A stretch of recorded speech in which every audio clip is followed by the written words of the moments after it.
Hello and welcome to UK Cinema History. I'm your host, Eric Trommater, and today we're going to be discussing Don't Look Now from 1973, directed by Nicholas Roeg and starring Donald Sutherland, who we lost recently. This was actually a suggestion of High Bender so that we could commemorate Donald Sutherland's life and film. And I think it was a very good one. Hi, since it is your choice, it's also your choice if you feel like this is a film you're familiar enough with. If you want to host the show, I can toss the reins over to you. If you'd rather I do it, I'm more than happy to. It's up to you. I can go either way. I just, one of my favorite people just died. Bob Newhart passed away. I just got the news like a minute ago. I'm so bummed that happened. Of course, we're doing this room to commemorate someone else who passed away. But I mean, they're dropping like flies, you know? We've got so many wonderful people dying this past month. I don't know what's going on, but anyway, rest in peace, Bob Newhart. Yes, he was a very big inspiration to me when I was a young man with a stutter and a stammer, because of course he had worked that into his routine. And when I can't quite come up with the words, I would just say I'm just doing my Bob Newhart imitation as opposed to stammering and stuttering, which is what it actually was. So he was a very big inspiration to me as a young person. Plus, my father had worked as a disc jockey at a college where he had all of Bob Newhart's old records. And so I actually, as a young person, instead of seeing him as a sitcom star, heard him as a stand-up comedian, which I think he was even better at than he was as an actor. But moving on, I'd like to introduce the people who are part of the panel today. Sila also said he'll be joining us. Go Eric, ahead, hi. in answer to your question, I normally pick a film that I've seen and love. I picked this because of Donald Sutherland's passing, and I had not seen the film, so I'm perfectly happy with you hosting. But as usual, I'd like to go first. But other than that, yeah, you go. Please go ahead and host the episode. That's fine. That's fine. That's why I offered it to you, just in case, because I remember when you suggested it, saying that you didn't have any real familiarity with it. No, I'd be more than happy to do that. Although I do always like having the odd week off, where I can just kind of be a part of the panel. Either way, Eric. Speaking of panels, we have a darn good one today. We've got, of course, a New York Times bestselling author and ghostwriter High Bender. We have renowned actor, voice actor, and author Mark Redfield. We have filmmaker Michael, and I'm going to get it right this time, I hope, Iuliano? Did I get it right? You can just say Giuliano. It's Iuliano.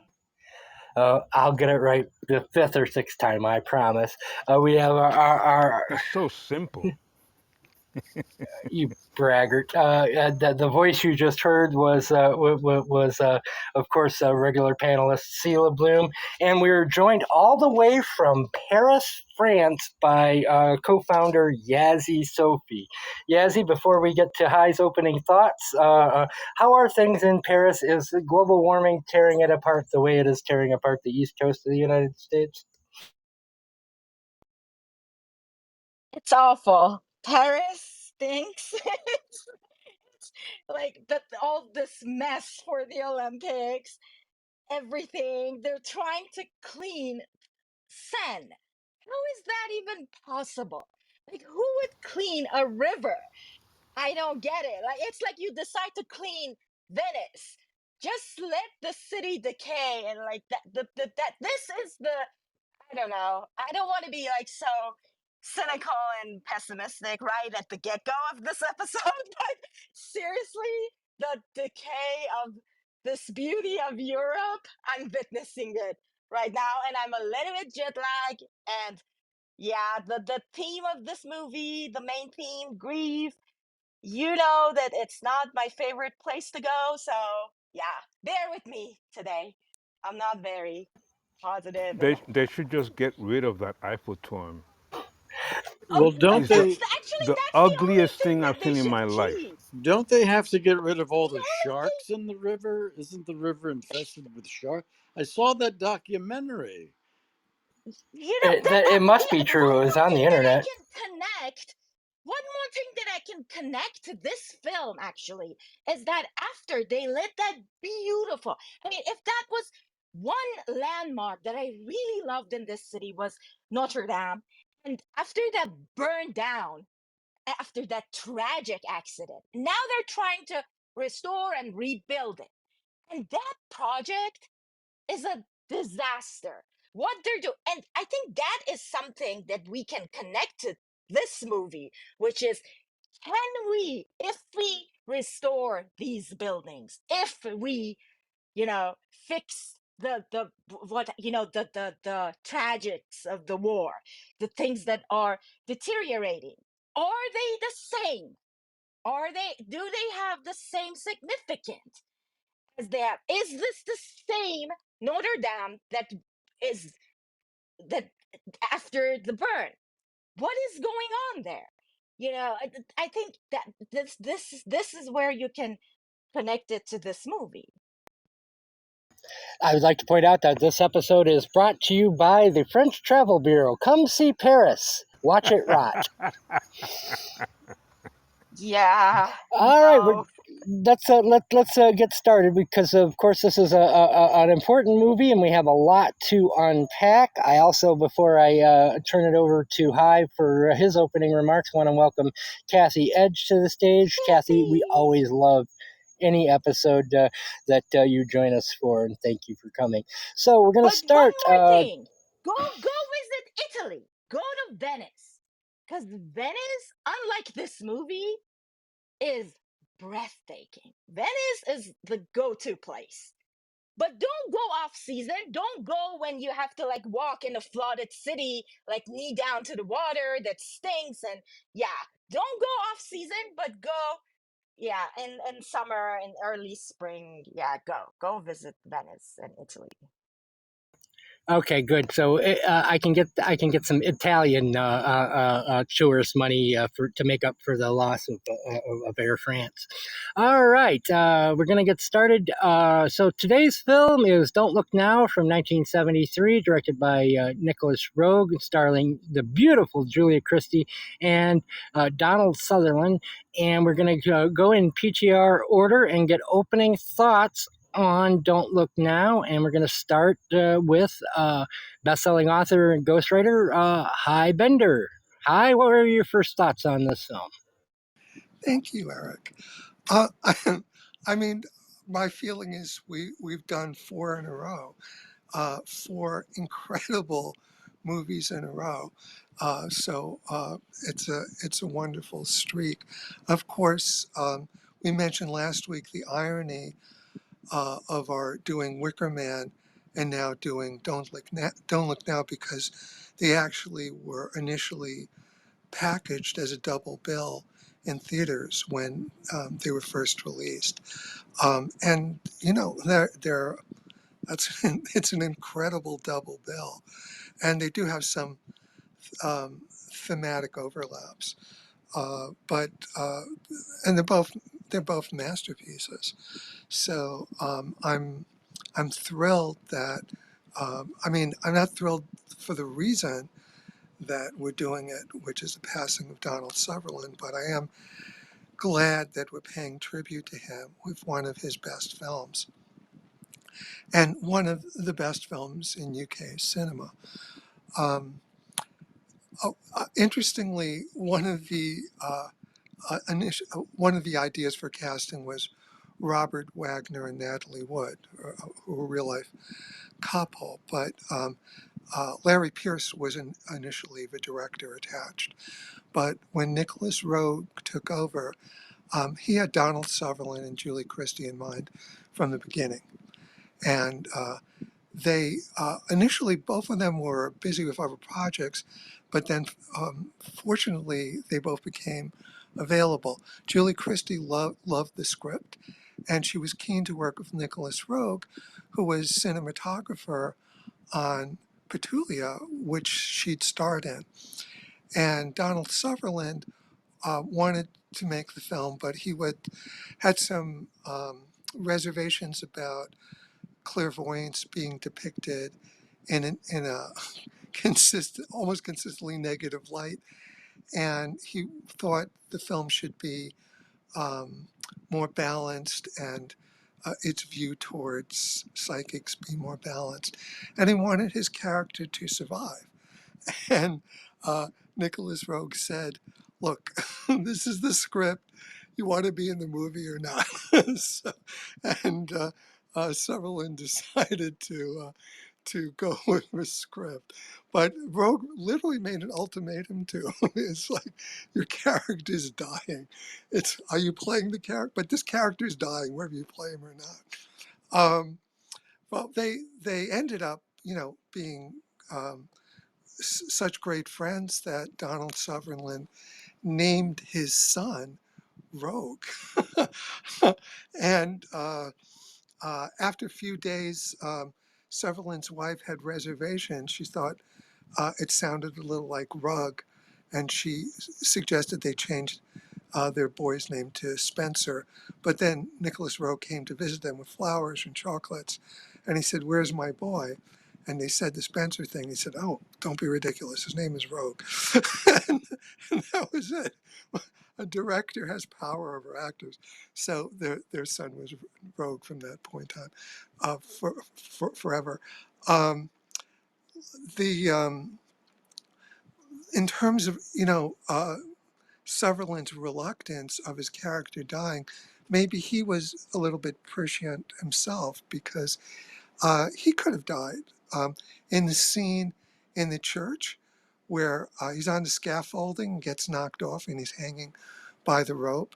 That is actually Donald Sutherland hanging there because the stuntman refused to do it. The stuntman said, "Oh, this is too dangerous," and you don't have yet adequate insurance for it.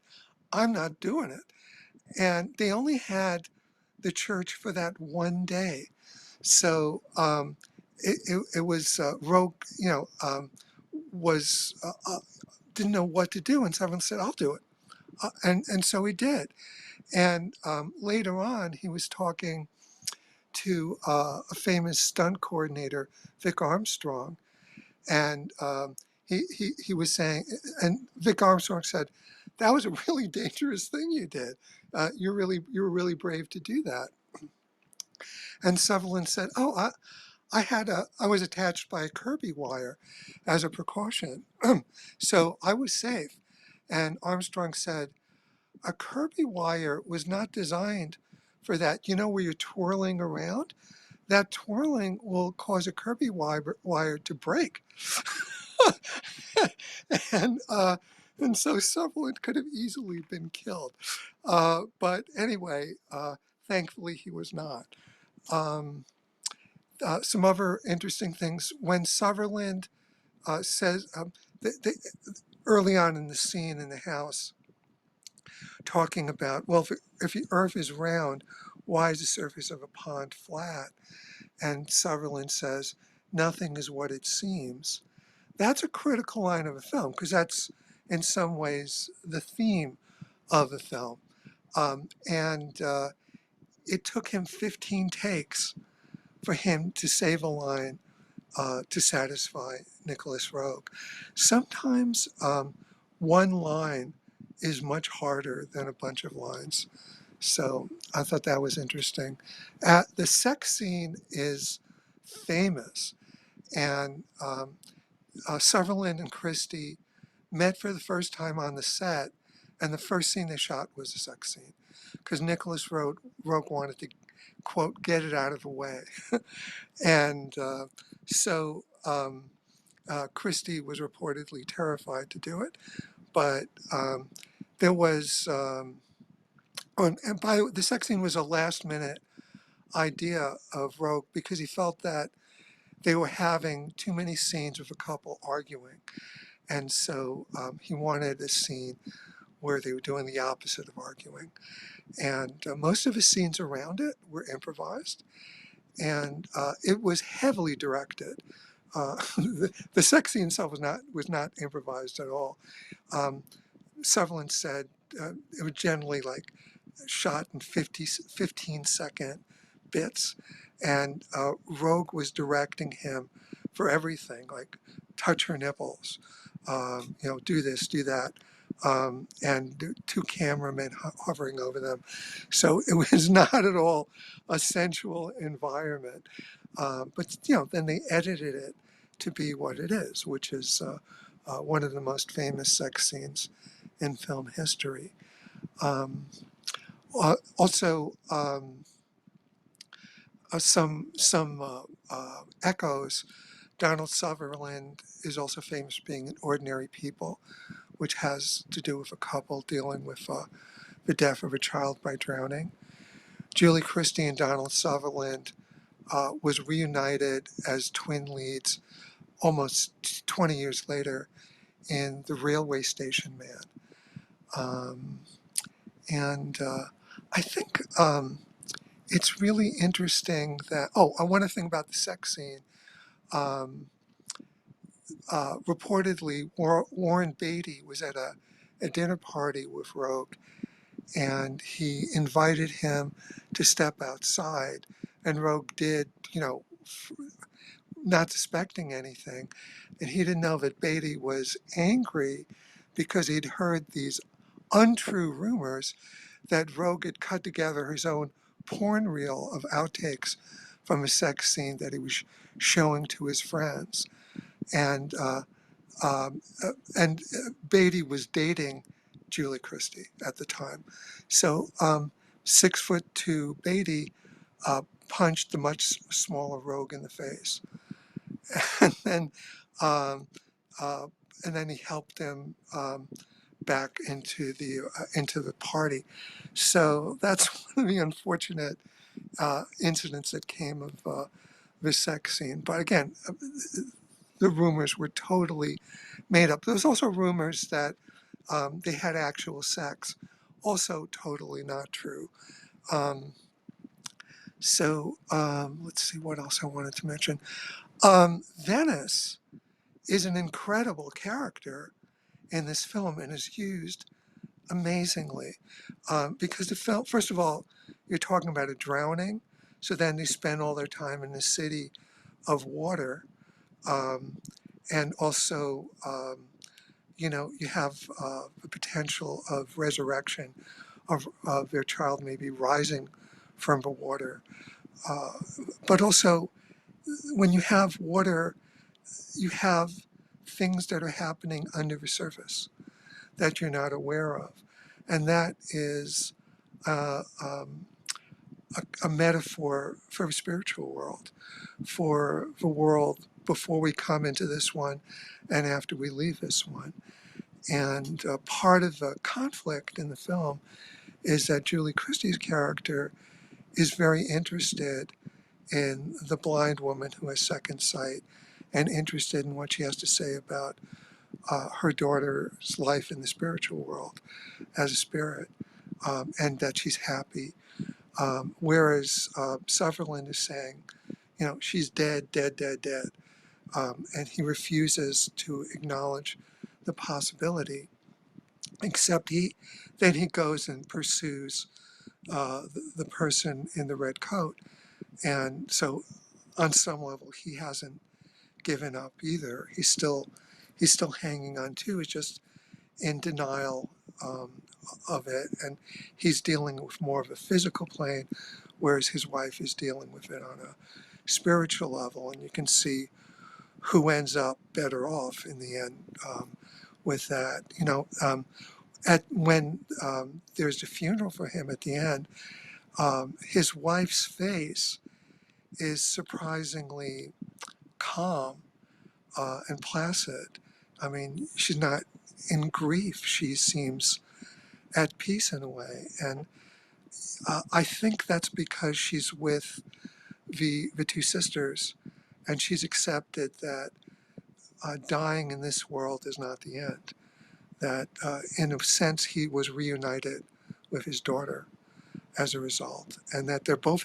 I imagine the blind woman has told her that they're both happy, and so she has a more elevated view of what it means, life and death. Um, but I think the use of Venice is just extraordinary, as both visually and as a metaphor in this film. So it's really, and of course the use of colors, red, green, and blue. The red being, like the Mac and the coat, and blood, and blue. The water is blue. The blind woman's eyes are blue. Sutherland's eyes are blue. Um, there's so much going on with color throughout the film. Um, Almost there's hardly a scene that doesn't have red or green in it. Um, but I forgot to mention about Venice. Roeg decided to not use traditional tourist locations because he didn't want it to look like a travel documentary. Um, and the film, as a result, was not received well by Venetians because they felt it would scare away tourists. But it's, again, it was incredible using Venice. Um, and it was difficult because there were tides that caused problems with continuity and transporting equipment. Um, See if there's anything else I wanted to mention at the start.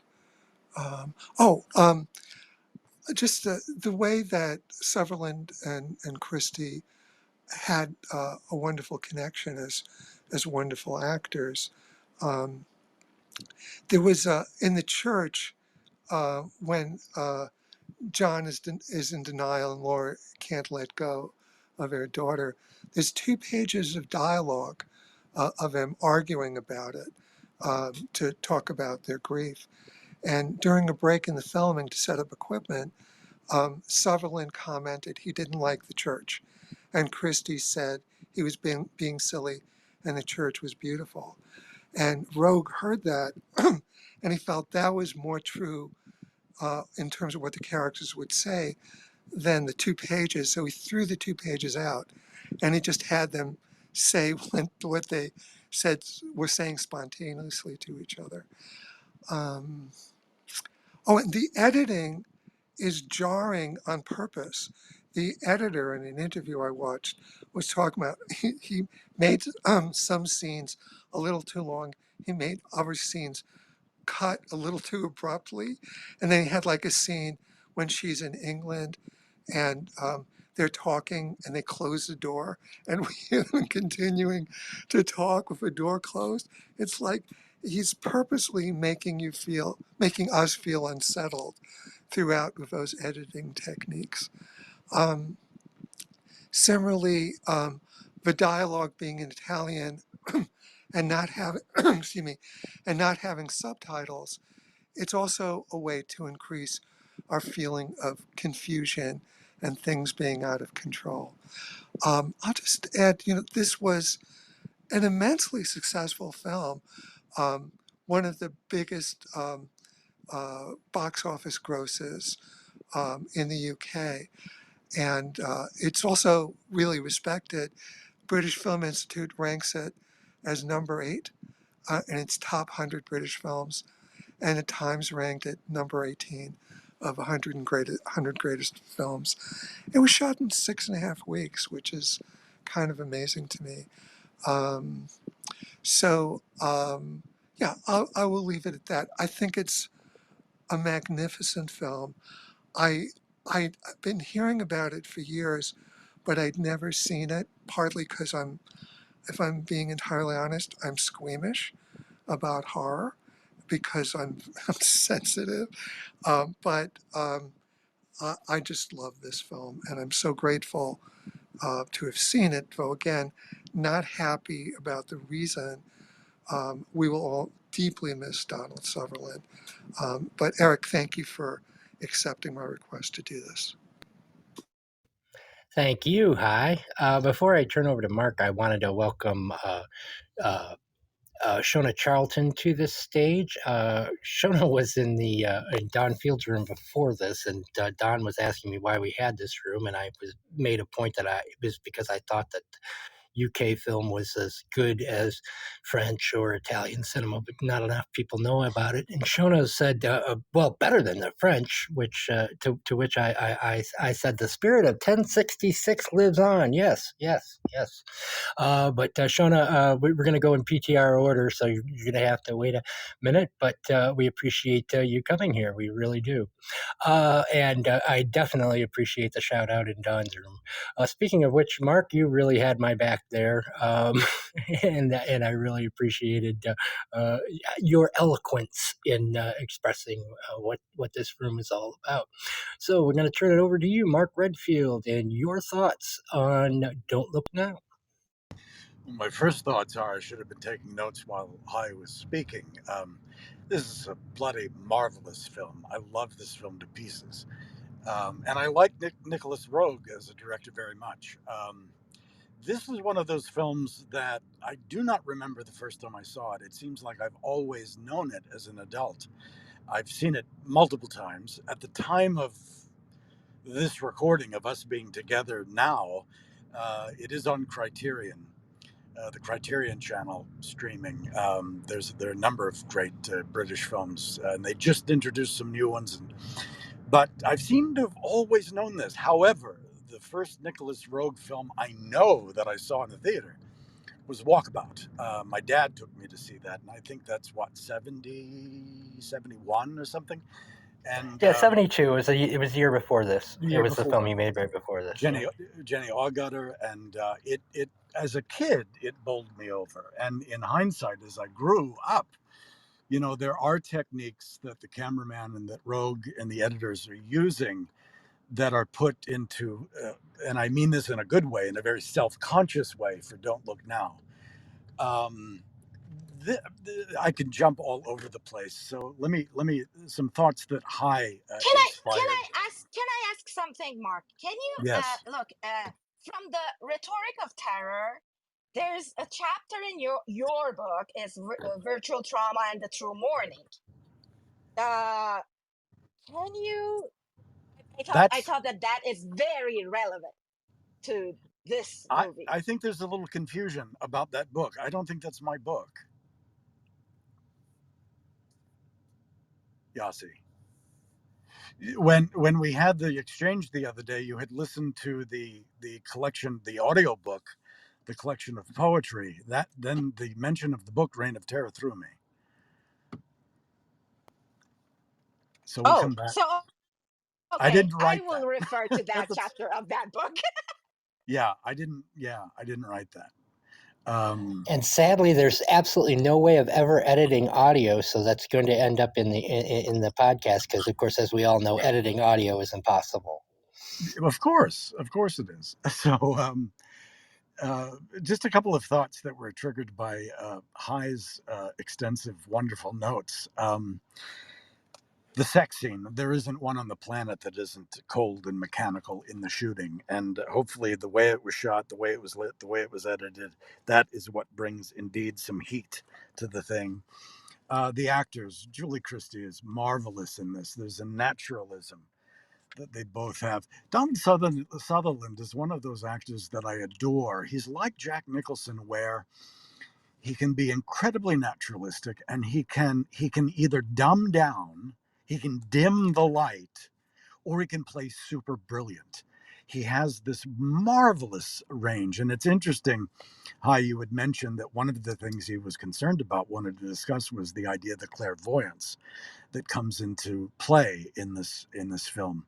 And then later in the Bob Clark Sherlock Holmes movie, Murder by Decree, he plays a psychic who helps connect the dots between this Jack the Ripper character and a member of the government. Having spoiled that film for people, I'm assuming that we can proceed talking about Don't Look Now and have all the spoilers we want. The editing style, and this is only semantics high, the idea of it being jarring. Um, Roeg is playing with that in some earlier pictures. And in this one, it's funny because I remember talking to you guys about the new novel that I'm cracking, and the very fact that past, present, and future collapse, they're all happening at the same time. And this film, with no computer trickery that we know 50 years later, that with no overt special, all through camera editing, all through an unobtrusive camera, that is just, I mean, look at the entire opening sequence of Christie and Sutherland working on their respective projects in the living room, the two kids playing outside, to her drowning, to the very second scene, even in the restaurant. It's very unobtrusive. It's just recording action, but it's the editing and the compression, the foreshadowing or the jumping ahead in time, which we're not quite sure what that is, but it happens immediately. And it happens with small reactions, particularly with Donald Sutherland. He is aware that something is wrong. He is aware just before the son comes running back because his daughter, the kid's sister, has drowned. There are all of these little things, and the film keeps building in this to its third act. This is where I'm afraid to spoil the film, because this is one of those endings that, if you're really Well, if into you it, don't, someone else in this panel is going to, Mark. We're assuming everyone's seen the film, so we you might have as to. well. So it continues to build, looking at the future images, because what Sutherland is experiencing is foreshadowing his own death, his own murder, his own funeral, his own death. I find it brilliant. And in this novel about this haunted house that I mentioned a week or two ago to everybody, because this is a film, there are very similar kinds of techniques. And with bringing this film up to talk about today, I made the connection in my head. It was somewhere in the back of my brain. Don't Look Now, and some of the look at what happens if you get a chance. Look at Walkabout. I adore Walkabout as well, and how time is played with, because it is a very simple story on the surface, much like Don't Look Now is a very simple story on the surface. And yes, its main theme is grief, and the inarticulate loss of, in this case, dramatized, a child. And the you talk about the sex scene. It's because it needs to be established that this couple is completely healthy in a positive relationship, and the very fact of this death is what pulls them apart. And what another small thing, just from the opening sequence to the second sequence in the restaurant, where Julie Christie is now going to meet the blind clairvoyant, and her sister, helping them get to the restroom, get to the ladies' loo. That even there's no contemporary 1 year later, 2 years later kind of thing. We just do a direct cut, and their spirits are different, and the unfolding of these tensions, of the loss of this, the one, let it go, the other, I can't admit, I can't let it go. And it's so beautifully built through the course of the entire thing that by the time you get to the third act, and spoilers of the confusion that Sutherland is having, my wife is supposed to be in England, but I see her on a damn gondola in the river in Venice, here where I am, and nobody seems to have seen her.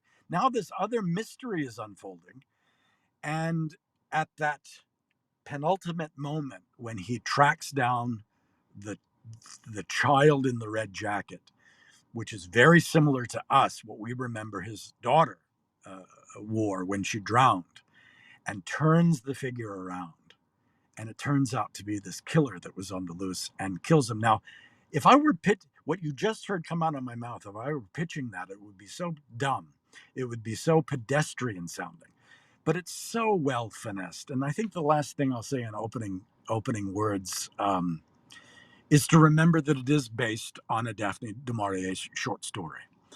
And all of the changes, and I've always felt academically and with some practice, with some experience, short stories are the easiest to adapt into films because they expand like sponges with water, whether it's Venetian water or the Seine in Paris where Yassi is. But anyway, my point is that in a fat novel you're doing so much contraction, and but with du Maurier's you can make these changes that Roeg and the writer were change to, because High has touched on this, we're going to come back to it, all of the symbolism and metaphors, the water, the fact that every from the drowning of the daughter that's is the catalyst for everything. The son on his bicycle drives over what looks like a mirror and becomes a piece of glass. The breaking of glass throughout the thing is a kind of a herald that something bad is going to happen. High mentioned the color scheme in a very naturalistic, unobtrusive, camera pulled back. And I don't mean that literally because the close ups are incredibly powerful in this film. So I am going to ramble forever if I don't shut myself up, and I'll be back to talk about things as the conversation unfolds. I absolutely adore this film. Thank you, Mark. Venice, come for the gondolas, stay for the serial killer dwarfs in red ponchos. Okay, we're going to move now to Michael Iuliano, filmmaker, and your thoughts on Don't Look Now. You nailed it, Eric. It's great to be here with you all and to have this conversation. And I agree. This is absolutely one of the best horror films ever made. And it has withstood the test of time. I'm a Donald Sutherland fan to the core. Ordinary People, based on Judith Guest's book, is my favorite film of all time. And Invasion of the Body Snatchers from 1978 is also one of my favorite films. So Don't Look Now is right up there as well. And I read Daphne du Maurier's book. It was a little different because the daughter dies of meningitis. Um, but this story is really, it's not just about the grief and grieving. It's also about human relationships, and what's really enveloping about the story, aside from the narrative structure of the cinematography, which is really interesting that Nicholas Roeg was a cinematographer, but didn't do the camera work on this particular film, and it deviated somewhat away from his own work, and you can see that in some of the structure, but really the relationship between the central characters, Donald Sutherland and Julie Christie, was really just really dynamic, and that's really how they're you really get to experience how they've moved on with their lives and with each other, and it's they're you know the subtext is them rebuilding their lives together away from a very deep personal tragedy. Um, but I think that a lot of territory has already been covered already, and really some magnificent information has been passed on about the story. But I think that Nicholas Roeg is a really interesting director. I've seen Man Who Fell to Earth, and I have not seen Performance yet, but I'm uh, going to see Performance soon, and Walkabout, because he tended to work with really dynamic musicians, and he made another film with Art Garfunkel too, which I thought was interesting. But back on the story of Don't If Look you Now. watch Performance, make sure you don't watch the one on Amazon. Watch the cut on like Oh, BFI, or actually rent the film. The cut on okay. Appreciate that. there's 20 minutes missing from it. I learned that the hard way. Thanks for that. I appreciate it. Um, but Don't Look Now is really a fascinating film, and how it dives into uh, the cinematography. There's a subtle softness to um, the lighting and the way in the beginning of the film and the way everything is cut, where there's more of a really deep psychic connection between the daughter's death and the audio components with Donald Sutherland's character going to experience and connecting to the tragedy that's unfolding before him, which is really fascinating. But I think that the interesting part about this film is the connection to humanity.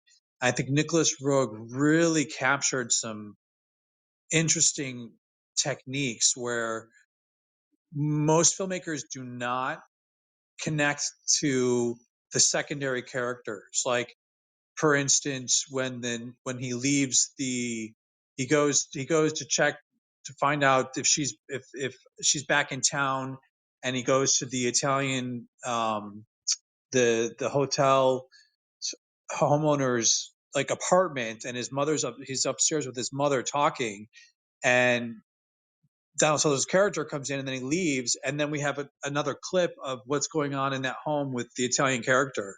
And he did this a few times where we have a follow up with these secondary characters who have no other connection to the story, but bringing humanity and life into the world around the central characters, which was really fascinating. Like, I felt like we were really alive in this film with the characters and what they're experiencing.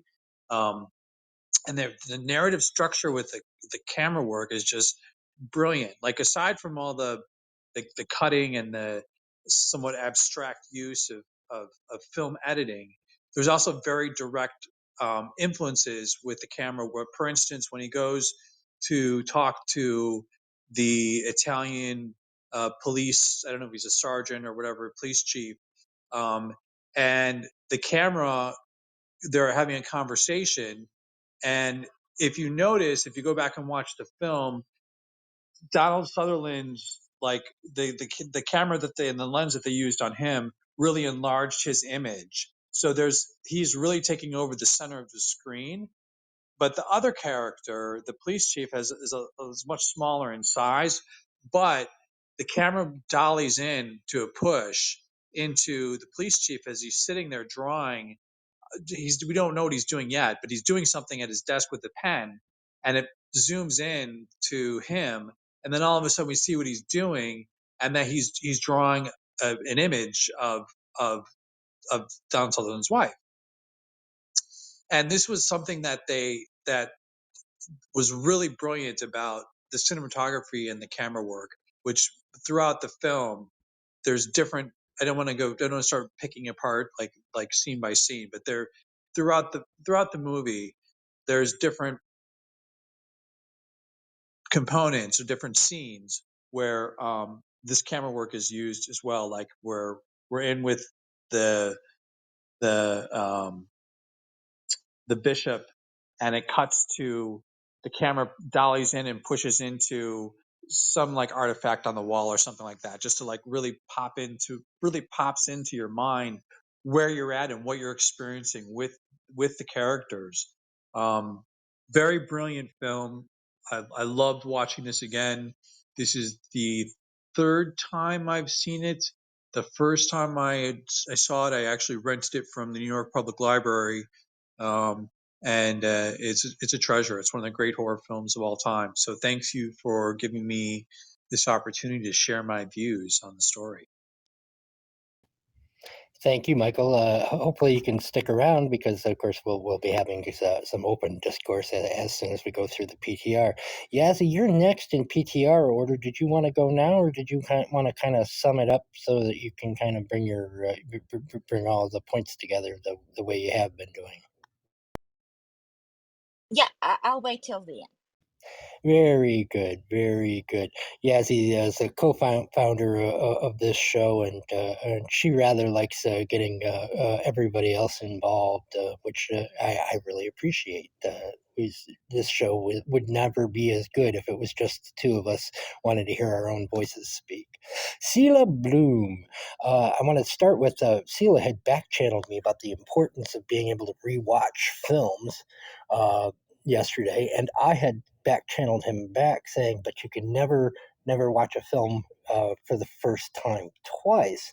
And I didn't get into it with him because I thought this would be a good kind of way to start before he gets into his comments. That rewatching this film, one of the things that I noted that I hadn't noticed the first time when I didn't understand or know what was going on was all of the little red herrings. Like, for instance, you get the close up of the bishop putting something into his pocket, and you think, oh, he's sinister.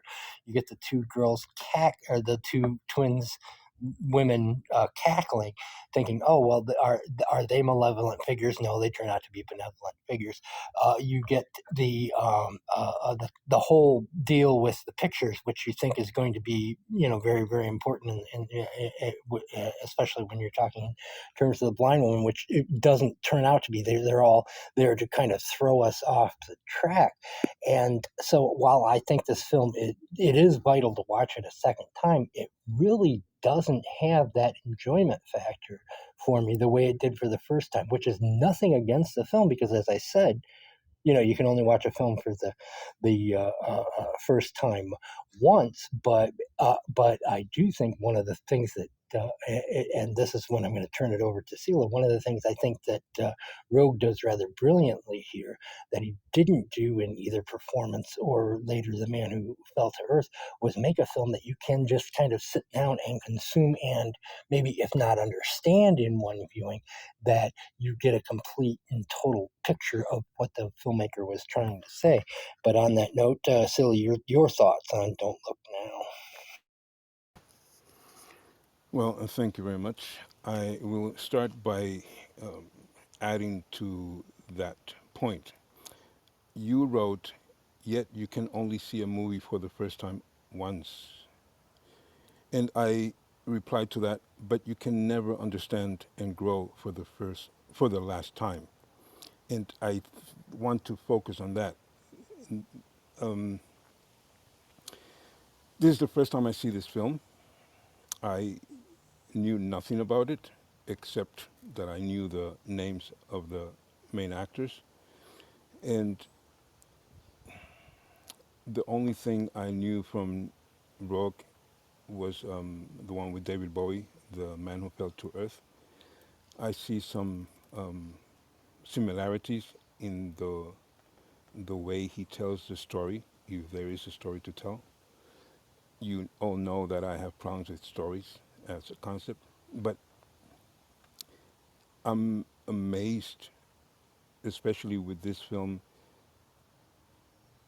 but many other films where the artist, in this case the director, I guess, is able to do things with the film that we may be able to follow and understand by references, by knowing different things in the background. But I'm amazed at how much we could see that we will never understand. What compelled him to do certain things with the camera in a certain point, things that I think an artist can never relay because he's never necessarily aware of everything he was doing to get to the point of what he eventually did. And I'm very interested in that. I see this film from the beginning as a very, very surrealistic piece. I don't know if that's a common view, but I think it's impossible to negate how much of this element is in there, in the way he cuts, in the way he develops the story, in the way everything starts very gentle, loving, those close-ups, very reduced monologues between wife and husband. And I'm just going to, I'm loaded with emotions and thoughts about what happened in this film. So I'm going to continue now with a couple of things that I found very interesting, which applies a little bit to what I mean with what is what is in the mind of the director when he does little things, and sometimes even big things that we don't know exactly why. Um, just like with Bergman, how much do we know? How much does he know about his struggle for understanding God or no God? And there are several things here that I found very interesting. There are little bits on dialogues, but I catch those things because I find there's a lot behind them that I will never understand. Why did he do that? The moment where Sutherland at the beginning in the church says he's reacting to something that happened or that she said, and he says, Jesus. And she answers, "You're a hypocrite." Because obviously, as far as I can tell, he has been not, he's not a religious person. And suddenly he says Jesus. So I found this little play there interesting. Similar to that, the bishop asking, "Are you a Christian, Laura?" And she says, "I don't know. I'm kind to animals and children." I have to laugh about this picture of what it means to either support that you're a Christian or relay what could give you the right to be a Christian because you are kind to animals and children. The other interesting thing that I found was in the context of what's going on. I would like to know what what is he what does that mean in that context to suddenly take a woman that drowned, tied by her legs, and expose her the way they did in the film, which is not very typical. It's actually a little bit weird. And that is during the period where he's actually wondering if his wife is in Venice or not. So I just, if I just want to put it in one sentence, I find this film extremely interesting, extremely surprising. I had no idea that this was a horror film or suspense film. And another thing that I would add to that is I found the music one of the worst ideas I have seen in my life. I think it's without any passion. The music added to this has, in my view, from the tone, from the lyrics, from the mood, has nothing to do with the scenes. So I will leave it at that. I have a few other things to say, but I will leave it at that. Sila, I just want to say something. Based on all your questions, so I'm going to talk about the movie in a very Roland Barthian way of, analyzing the comparing the novel to the movie, like based on the death of the author and all this, the reader's interpretation, the multiple meanings, the semiotics, the signifiers, and all that. So don't worry, I have a few answers to that, helping and borrowing the theories of Roland Barthes. A couple of, well, one other thing I found very interesting. One scene that I found very experimental, weird. It just, with the way I am and think, it just inspired me to wonder about what is this guy doing. When we see the, I can't remember her name. I think her name is Helen, the blind woman. She is being brought back to their room by Sutherland, and she's left alone in the room, and she starts falling in between the two beds. That was such a very interesting but such a weird scene. And I found from the beginning, first of all, the first scene at the restaurant, her sister looks so much like a better looking Dr. Merkel from Germany. And the blind woman looks the way Isabella Rossellini looks now. I found that very curious to see these two women. What about the music, Sila? What do She you think hated about the he music, hated the the use of music. music? He hated the I, music, Yassi. I think that music was chosen without any passion for the sound, for Right? the. Agree. It was Totally agree. so off. He had it just drove me crazy. Every single piece that I heard, I was saying, why are they playing this? and Well, the guy's repetitive, name, same sounds over and over again. the guy's Yeah, name, maybe the disorientation of the guy of John Baxter's mind and stuff. Yeah, sorry, Eric. Go ahead.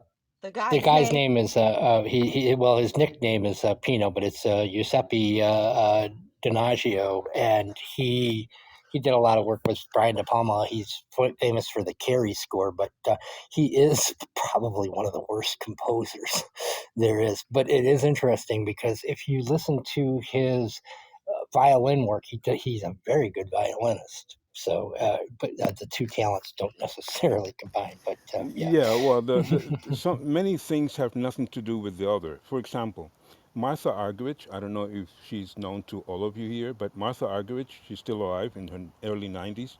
She is one of the best pianists ever. She was fantastic when she was young, and she's still great. She does everything. She has done Beethoven, Brahms. She does Mozart, everything. Very, very good pianist. There's a video where she is just fooling around. I think she's in the apartment of Nelson Freire, who's another pianist with whom she worked several times, a very good pianist from Brazil. And somebody says to her, so improvise a little bit. And Martha Argerich starts improvising. And I was saying to myself, wow, that is amazing how such a wonderful pianist is absolutely unable to spontaneously do something with the piano. She was lousy, but she's an excellent pianist. So sometimes two things don't really go together. And moving on to our good friend Kathy Edge. Always good to see you, Kathy. Kathy, your thoughts on Don't Look Now? Oh, traffic. Thank you. What a lovely, lovely reception this has received tonight. What an astonishing film. I uh, I am at odds with something that turns out to be such a horror movie, essentially, with such a happy family, and we see that occasionally. But this is a couple in real love, and that's obviously kind of in the sex scene we see that, and it's nothing shocking. It's just a very, very beautiful thing that's done. I think a testimony to it is how much it's referenced in other works. I watched a movie. I watched a TV series only this week that kind of had a child figure running through corridors and stuff, and it was like, oh, there's such a nod to it. What a lovely piece of art when people come to their peak. You've got peak Donald Sutherland, peak Julie Christie, peak Nicholas Roeg, and it's just gorgeous. It's just gorgeous, and you feel so sad at the end. Not kind of with the, it's not gory particularly, but red comes through it like a human body. If you cut yourself open, red is so infused in this film, and you just think, oh, how sad at the end. Rather than there's no denouement, there's no don't look now too, or don't look then, or um, whatever you would call it. It's just a simply beautiful piece of art. And I have to reference for myself, when we were talking about Caravaggio a couple of weeks ago. I feel that with Donald Sutherland, he's kind of, you don't know if he's handsome or if he's ugly. He's kind of, he one minute he's one thing and one minute he's the next. I was thinking a lot about this room when I was watching it. What a face, what a face for a movie like this. But yeah, when you hit the high notes, oh, just beautiful. So thank you, Eric. I'll stop there. Yeah, that 70s porn mustache does kind of date the. Nothing else really dates the film, but yeah, I must say Donald Sutherland's stash it does. Shona, I believe this is the first time we've had the pleasure of your company, and so welcome to UK Cinema. And we're honored to have you here. Give us some thoughts on Don't Look Now. I know you just found out about this room, so you didn't get a chance to rewatch it, but your thoughts on what you remember about it. Yeah, thank you, Eric. Yes, I was actually just listening and getting a feel for what your room is like and how you all of you discuss film. And I must say, I love it. I love discussing things so deeply and with so much analysis. This is my favoriteest thing ever to do. I loved High's analysis. I loved how much research he put into it, and I'd love to know what your sources are, High, as well. If you've read any archival sight and sound magazines to get by all the information that you got. And I will confess that I haven't seen this film recently. It's been at least 2 decades since I last saw it. But I am a big fan of Man Who Fell to Earth and another film I don't know if any of you have heard of called Insignificance, which I watched when I was really young and I was in first year film school and I thought that was the absolute shit. I was like, wow, who made this? This is an absolute genius. And now, of course, I'm like, what the hell? But, yeah, he is a quiet taste, isn't he, Nicholas Roeg? I mean, what a man. But I do remember my initial takeaway from when I watched Don't Look Now is my first sense, and I kind of feel because I'm a filmmaker myself, I'm a writer and director, I feel very emotionally connected. My first reaction is always visceral and emotional and kind of almost intuitive. So that was that, oh, here we go, here's another British man who feels uneasy with relationships, supposed to talk about, the what would you say, the shackles of marriage and the form the relationships takes, but he wants to talk about it in an indirect way by making us feel uneasy by talking about relationships and showing a beautiful normal looking couple, normal looking family, and then upending all of that with a completely crazy horror sort of ending. So you end up thinking, you kind of question everything you've seen, and that is something that runs through all his work is things are not as they seem. So it's the film that you watch, and then after you've finished it, you go back to see, oh, I see now. That's not what he was saying at all. So for me, that's what I do remember about the film. And, any film of his you see, including Man Who Fell to Earth, especially that scene that, I still remember, that really speaks to me a lot about how Nicholas Roeg approached relationships and talking about sex and romance and all of that, which I think he was pretty cynical about. You remember that scene where David Bowie, who is the alien, he's enters the room and I forget the name of the actress. She kind of pisses herself in fright because even though she's attracted to him, she sees him in his real form, and Nicholas Roeg just lets the scene just play itself out. He doesn't try to cut away, doesn't try to make it easy for us, and that's him. That's how he wants us to feel the deep and dark uneasiness sometimes you feel in relationships. Candy Clark was the actress, by the way. Shona. Yes, yeah, she was incredible, wasn't she? I mean, he asked so much of her, and she totally delivered. And I appreciate actors like that who give completely of themselves. And yes, I agree. Donald Sutherland is one of them, and this is why Nicholas Roeg probably loved him because he has that weirdness, that uneasiness, that you kind of can't look away from his face when it's doing something. So that's why he cast him. So thank you so much for picking this film. It's given me so much to think about, Eric. And I'll see you again hopefully soon. Next week, we're doing A Hard Day's Night, Richard Lester, and some band called the Beatles that I think caught on. Never heard of a bunch of hacks. Yeah, well, but they made a good movie. High Bender actually decided we were going to do this film now to commemorate Donald Sutherland's death. I had it scheduled for October in the back of my head because I kind of wanted to make it part of our spooky season, but I think it works better now anyway because we got the coincidence of doing back to back double bill with the Wicker Man, so it worked out really really well. Oh no, Thank you. have you done Victor Man? Is it finished? Oh no, I'd love to discuss that. There's so Oh much to talk yeah, about. I'm sorry, but you can Oh no. catch either the replay or we are on both Apple podcast and Spotify. So there's that to look for. So if you want to hear our thoughts on it. Also, great part of that episode. Mark was very personal friends with Ingrid Pitt, and he enjoyed. It was a joy with his stories about his relationship with Ingrid Pitt. Highly recommend that episode. Also, posted that one completely unedited on Spotify, not on purpose, but simply because Spotify changed how you edit, and they're having some glitches.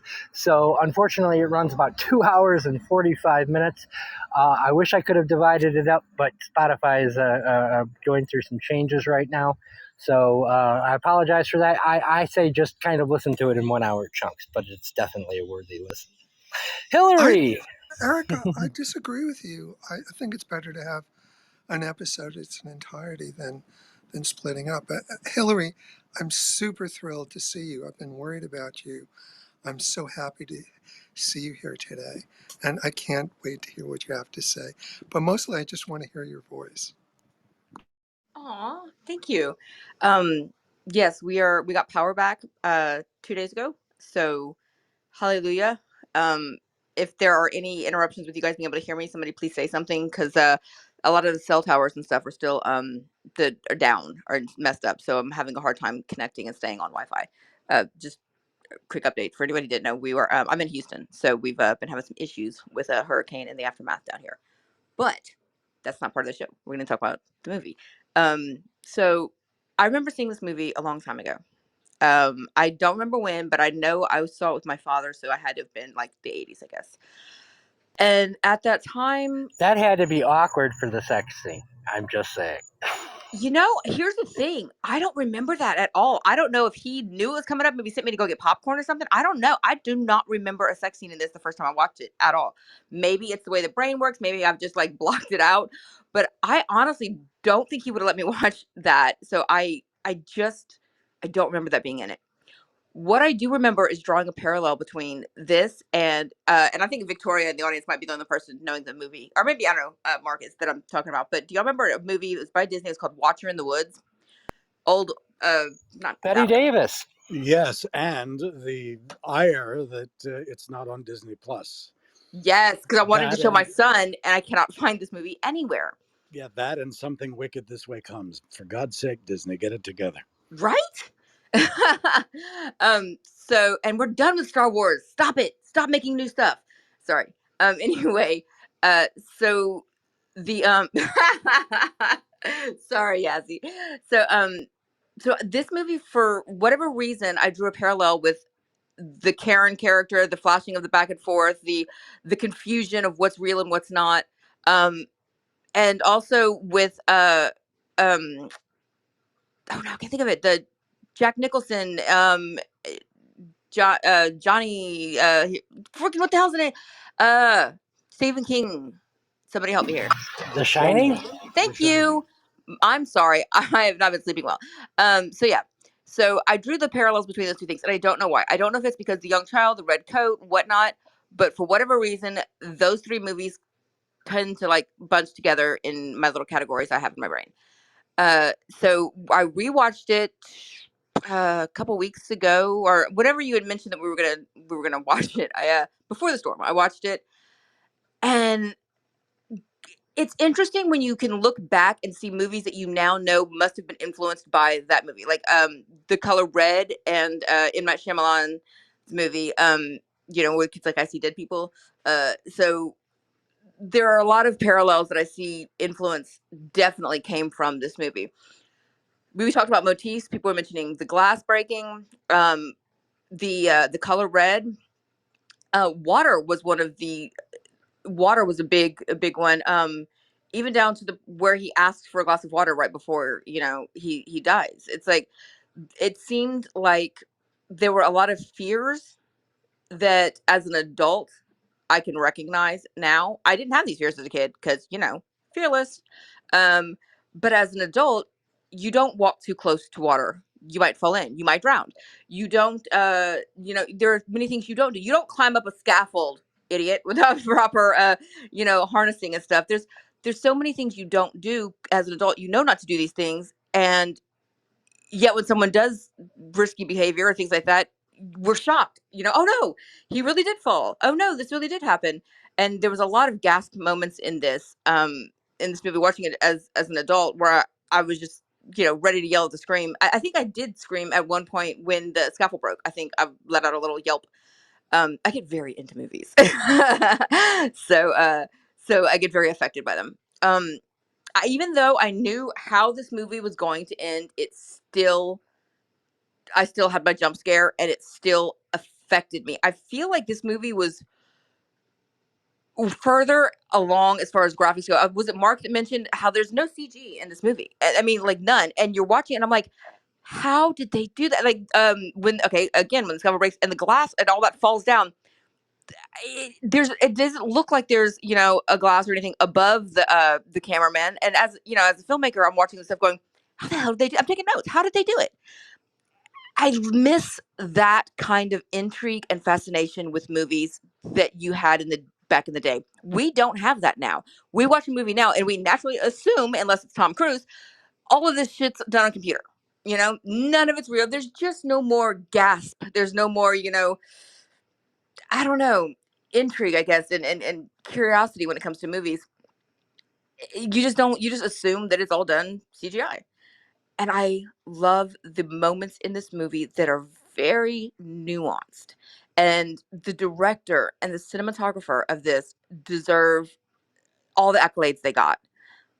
The use of camera angles, the use of elements, and the use of set as a character. I feel like Venice was a character, and almost an evil entity character in and of itself. Venice seemed to have kind of had a almost Shakespearean kind of vibe to it during the entire movie. He had to leave. He was going to die there. There was something bad that was coming. There was all these forewarning things, and the shifting back and forth of the premonition and the today and the what was, what is, and what will be. Very Shakespearean. Very.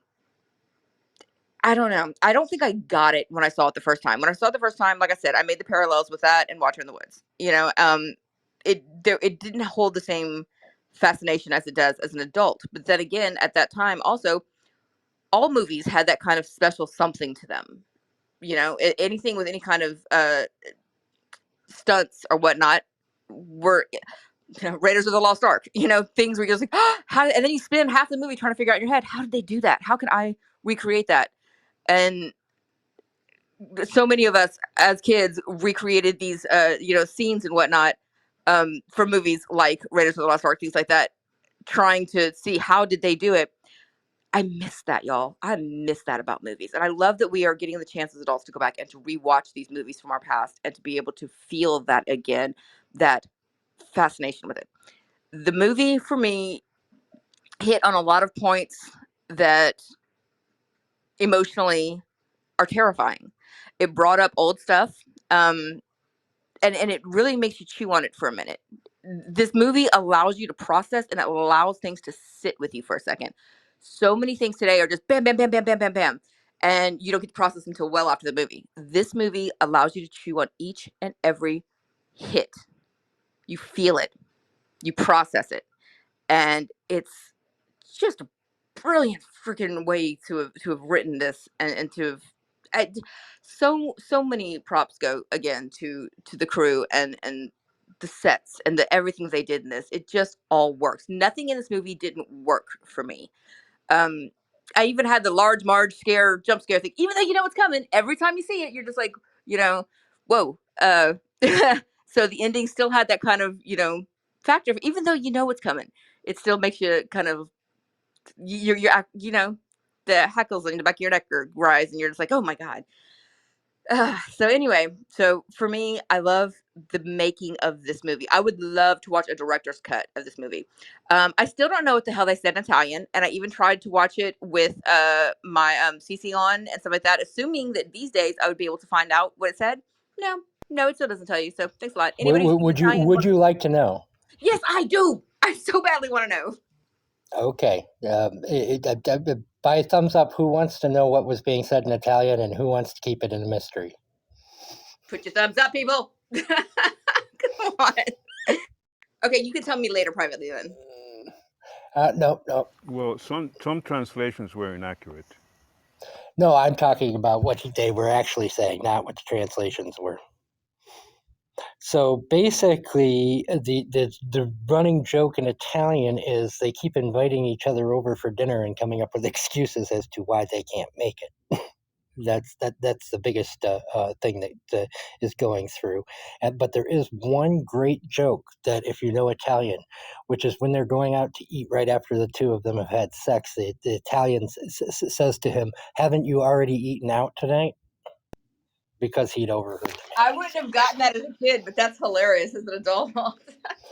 But yeah, so that's the majority of what the Italian dialogue is about. It's all mostly food related, mostly So it's not Venetian taking food, away where to anything find from the good movie if you Venetian. didn't understand it. No, they're mostly jokes. Good. Oh, and Hilary, the version of a movie you saw, it's entirely possible it had the sex scenes cut out of it, because there are different versions, and some versions don't have a sex in it. So that's a possibility. It's also a possibility, it didn't register with you because of your age at the time. You know, it was probably something we saw on cable TV back then. I don't think we even had a VCR, so I'm pretty sure it's something that just came on cable TV, and that's probably what it was. It probably had the scenes cut out. I wanted to say real quick, I had the great fortune of meeting Donald Sutherland back in, it was either late 90s, early 2000s, and true Hillary fashion, totally messed it up. I had all of these really intelligent questions I wanted to ask him about, his theater work and all these great things, right? So I come up to the table. A friend of mine was waiting on them, and I come up to the table and I asked her, I was like, "Can I bring their drinks?" And so I brought it over there, and all the things I wanted to say went out the window. And I go, "I know Paul." I'm blushing so bad right now. And he's like, "Excuse me?" I was like, "Paul Rubin is a friend of mine." And he's like, "Oh, okay, great. How do you two know each other?" And I was like, "Oh, I collect weird and sell weird things, and he likes weird things, and so like we've met at conventions for weird things." And he looked at me like, "Okay," and he was like, "That's great. I'll tell him I said hello next time you see him." I'm like, "Okay, bye," and I ran back to the bar. Didn't ask a thing I wanted to ask. Felt so stupid for like a week later. I was still just like at home, just like shaking my head, going, "Oh, you idiot." So, and I told Paul about it years later, and he just cracks up. And he's like, Don is so great with fans. He'll stop and autograph for everyone. He is really, really, really, just a genuinely nice, good guy. And he laughed, and he said he was gonna give him a call and kind of see if he remembered it and make fun of the situation. I was like, thank you. It's relive my embarrassment. That's awesome, you asshole. Rest in peace. I love him. But but yeah. So I met Don and I fucked it up. Yay me! I love that story, Hilary. Thank you for sharing it with us. I'm so glad that you're doing better after that horrific hurricane. So I'm so grateful you're with us. Shona, in answer to your question, my sources for this were IMDb Pro, which has a set of trivia on various films. And also on YouTube, I listened to interviews with Nicholas Roeg and with Donald Sutherland and with Graham Clifford, who was the editor on the movie, and some other things. So a combination of IMDb Pro and various little interviews and mini documentaries. It's still incredible work, Harry. I was like so impressed. You collected all of that data. I mean, doing research on a film nowadays can be, especially older films, is a bit difficult without getting into actual libraries and actual books. So finding it online is really good job. I just wanted to check with both Hi and Eric if this podcast is going to be available so I could share a link. I know a fair amount of people, obviously, in British community, filmmaking community, who might be interested in what we have to say today and our discussion.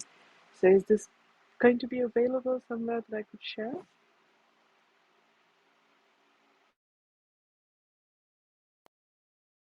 I have a feeling Eric is posting Shauna, the I'm link gonna put above her. I'm pasting Shauna, the I'm link as we gonna speak. Yes, post yes, the that's link. why my Oh, Yeah, silence. I okay. figured. So just be patient. He'll have the link above our heads in a second. And Eric, if you could put it into the chat as well, it's a little easier to copy and paste from the chat. So if you put in both places, there you go. Thank you, Eric. No, see, you have to click on it and subscribe. See, then it's super easy. Then you'd have it bookmarked. You could just go back to it. Just saying. Follow and subscribe. And if you want to write a review, that wouldn't hurt our feelings either. But it's not a monetized podcast at this point, so we don't push for any of that stuff. It's more of a service because we're on Facebook, and the way our replays were playing on Facebook were not working out very well, and so it's just a convenience for people who don't want to listen on Clubhouse. So that's where we're at right now.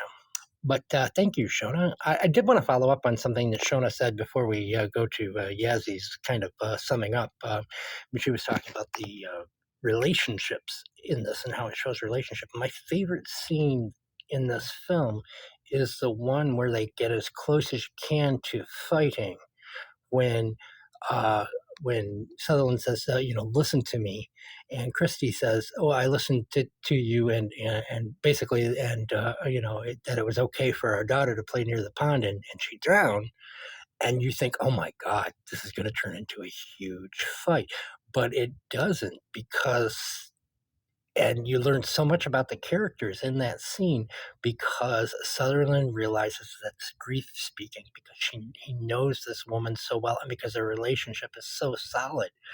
Uh, within a few moments, you're actually focused more on whether she took a pill or not, and she's actually basically toying with him with a pill that she faked saying or faked taking, and that's so. I think really Shona came on a very key part of what I think makes this film age so incredibly well. Sean B, you have your hand up. What do you have to say about 1973's Don't Look Now? Oh, I just got here and I just was waving to all of you. I didn't mean to raise my hand like I wanted to talk. Oh, okay. Sending love to all of you and hello. common friends. Hello to Hilary. Hello to all of you. If I don't know you yet, I hope to know you better. Appreciate y'all. Just wanted to say hi. And this is a real picture of me when I was a kid, and I look like Chucky. Okay, no one made the movie after me, but yeah, I look like Chucky. Forgive me, but I thought this picture was hilarious. Okay, I'm done. Well, Sean, you happen to be in PTR order next because unfortunately Reverend Rez's microphone isn't working. no. So he is just here. So he is just here for the for his emoticons and what he can type in the comments, which will play real well on the podcast there, Reverend.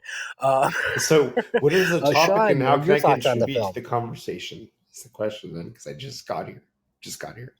Well, just have you seen the film and do So you I have can thoughts I on can it? give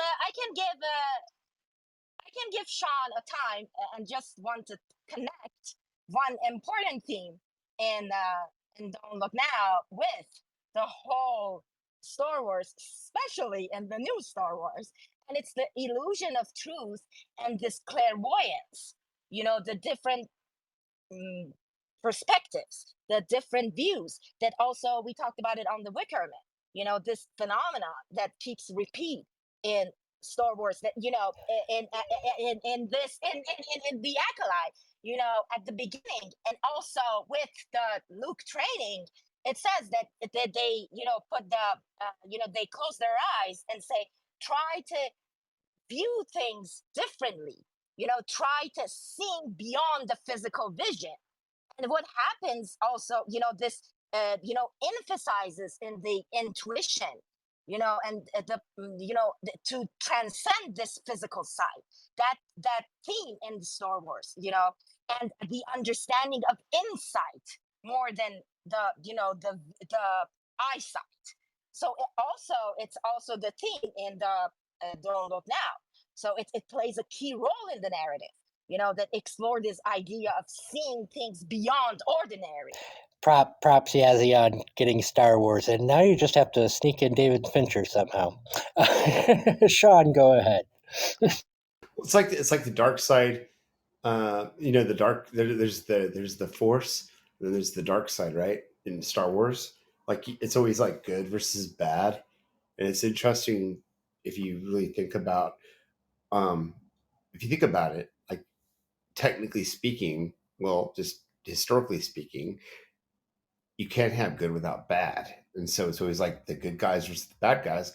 In a lot of cases now, you start to look at things and start to go, huh, I'm almost on the gray side, where I'm like, in some cases I like this, in some cases I like that. I don't know if that connects with what was shared, but I feel like that's kind of an interesting take from what I've learned, is like there's this real balance that most of us do find, even if we aren't on the same side. Well, and Sutherland has psychic abilities. So, to use your Star Wars metaphor, which I'm not going to beat into the ground, but he's a Force sensitive who refuses to use the Force because he is constantly battling against this idea that ESP, but he sees the future. When his daughter is drowning, he sees the streak of red falls on his slide, and he actually sees the major confusion at the center of this is he's actually seeing his own funeral with the twin women and his wife riding on the gondola, and when he thinks he sees his daughter, his first reaction is this one of those visions, or is it really her? And then he follows her when he realizes it's a real person, and we get the ending that's already been described. So he's a bit like the Jedi who has the Force, but doesn't want to believe in the Hokie religion. That he doesn't want to open himself up. He doesn't want to use his third eye, whatever metaphor you want to use, which I think makes him. And this is very true also to the original novella. Matter of fact, the only two major changes I think from this from the novella was, of course, that she originally the daughter died of I think it was some kind of consumption, one of the diseases, Meningitis. Meningitis. and instead of drowning. And the other major change is that instead of them being on vacation, he's actually there for to rebuild or to remodel the church and to restore the church, and which I think both of those are actually improvements, because it makes, not only does it make more sense, but because they're not on vacation, you're not rushed into like a 48-hour period, that they could be there. So it can take place over a longer period of time. And I do also think that the idea that there was a helplessness to the parents in the drowning really improved. So I think the only two real major changes from the novella were actual improvements in the script. Well, I would hope so. They wouldn't make No, I changes to make it worse. But I think there's so many delicious ironies. Uh, he's working on renovating a church. So he's working on something very spiritual, but he's working with minute attention to the physical details of that restoration. So he's fixated on the physical. At the same time, he has this gift to see into the spiritual world, to actually um, take the veil off and see, take away the division that keeps us seeing how past, present, and future are happening simultaneously. He's able to get rid of that illusion now and then, but he won't accept that he has that power. I assume it scares him, but by shying away from that power, his daughter dies, and then he dies. So he pays a huge price for not accepting that there is, in fact, a spiritual world and that he has a special gift to connect to it. So that essentially you can call it fear or you can call it stubbornness. But I'm more inclined to think fear, that he was, the power scared him, and he paid a huge price. And I think part of the sadness of the film and the warning of the film is, it's really the opposite. He's saying nothing is what it seems. What the film is really about is do look now, as Mark said last week. It's do look. Don't close your eyes. If you close your eyes to what you can see, then you're really risking losing everything you care about. And his wife did not have a gift, but uh, uh, she had the gift of love and gentleness. As she said, I don't know if I'm a Christian, but I'm gentle to children and animals. And she was able to hook up with someone who does have a gift and embrace that and embrace the reality of a spiritual realm. But the irony of him working on a church, but being fixated on the physical aspects of a church and not on the spiritual aspects of a church. Um, and, and are seeing he's trying to bring beauty to the restoration of his church, but there are also these gargoyles that are horrifying as part of the building. And the killer at the end looks like a living gargoyle.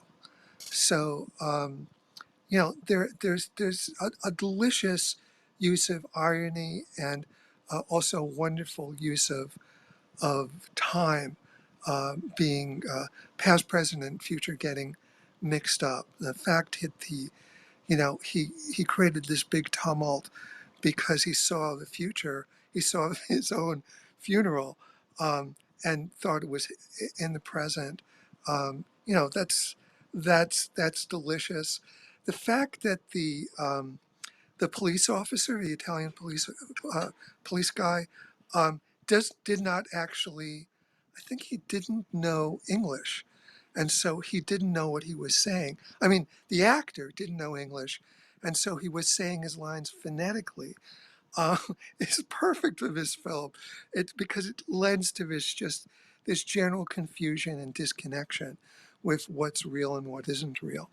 And I wanted to say to Shona, it is shockingly easy to do research on films.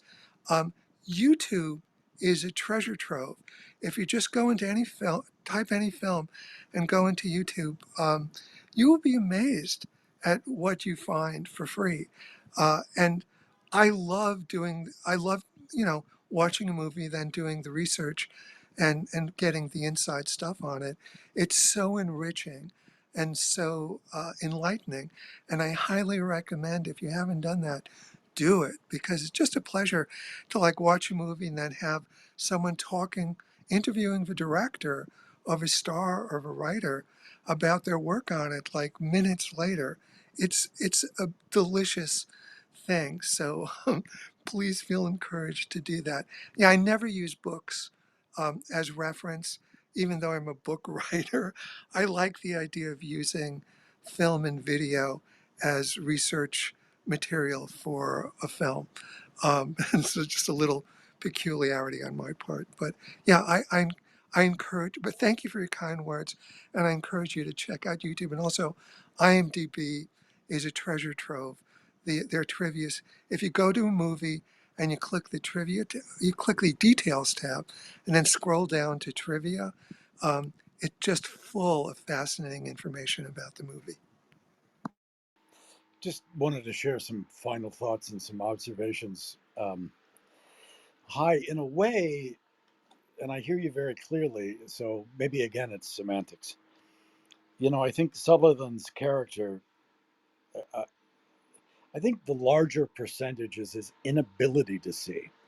Now, if that is backed up by fear of what it is that I might see, if that is linked to a concept of spirituality that I am refusing, but it is the fragmentation of not understanding what these images are. And Eric, you had said something about this imagery and this editing style to keep us off balance.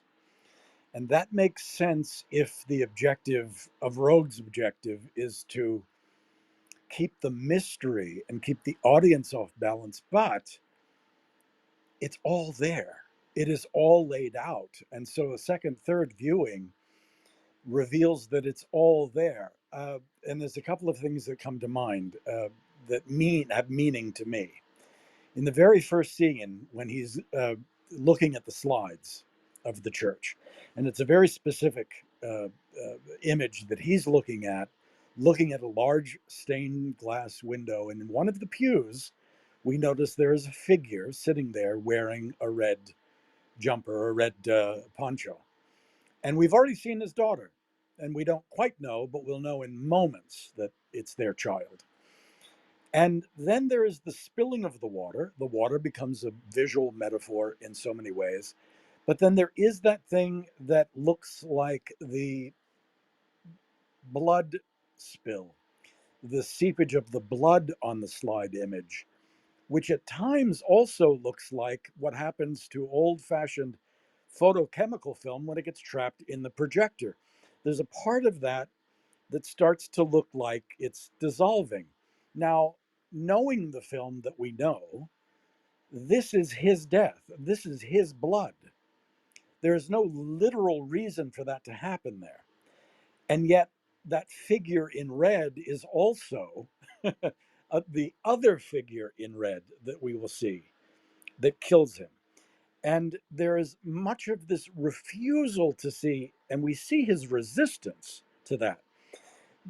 Other things that have meaning to me, and this comes out of performances more than any of the editing or anything else.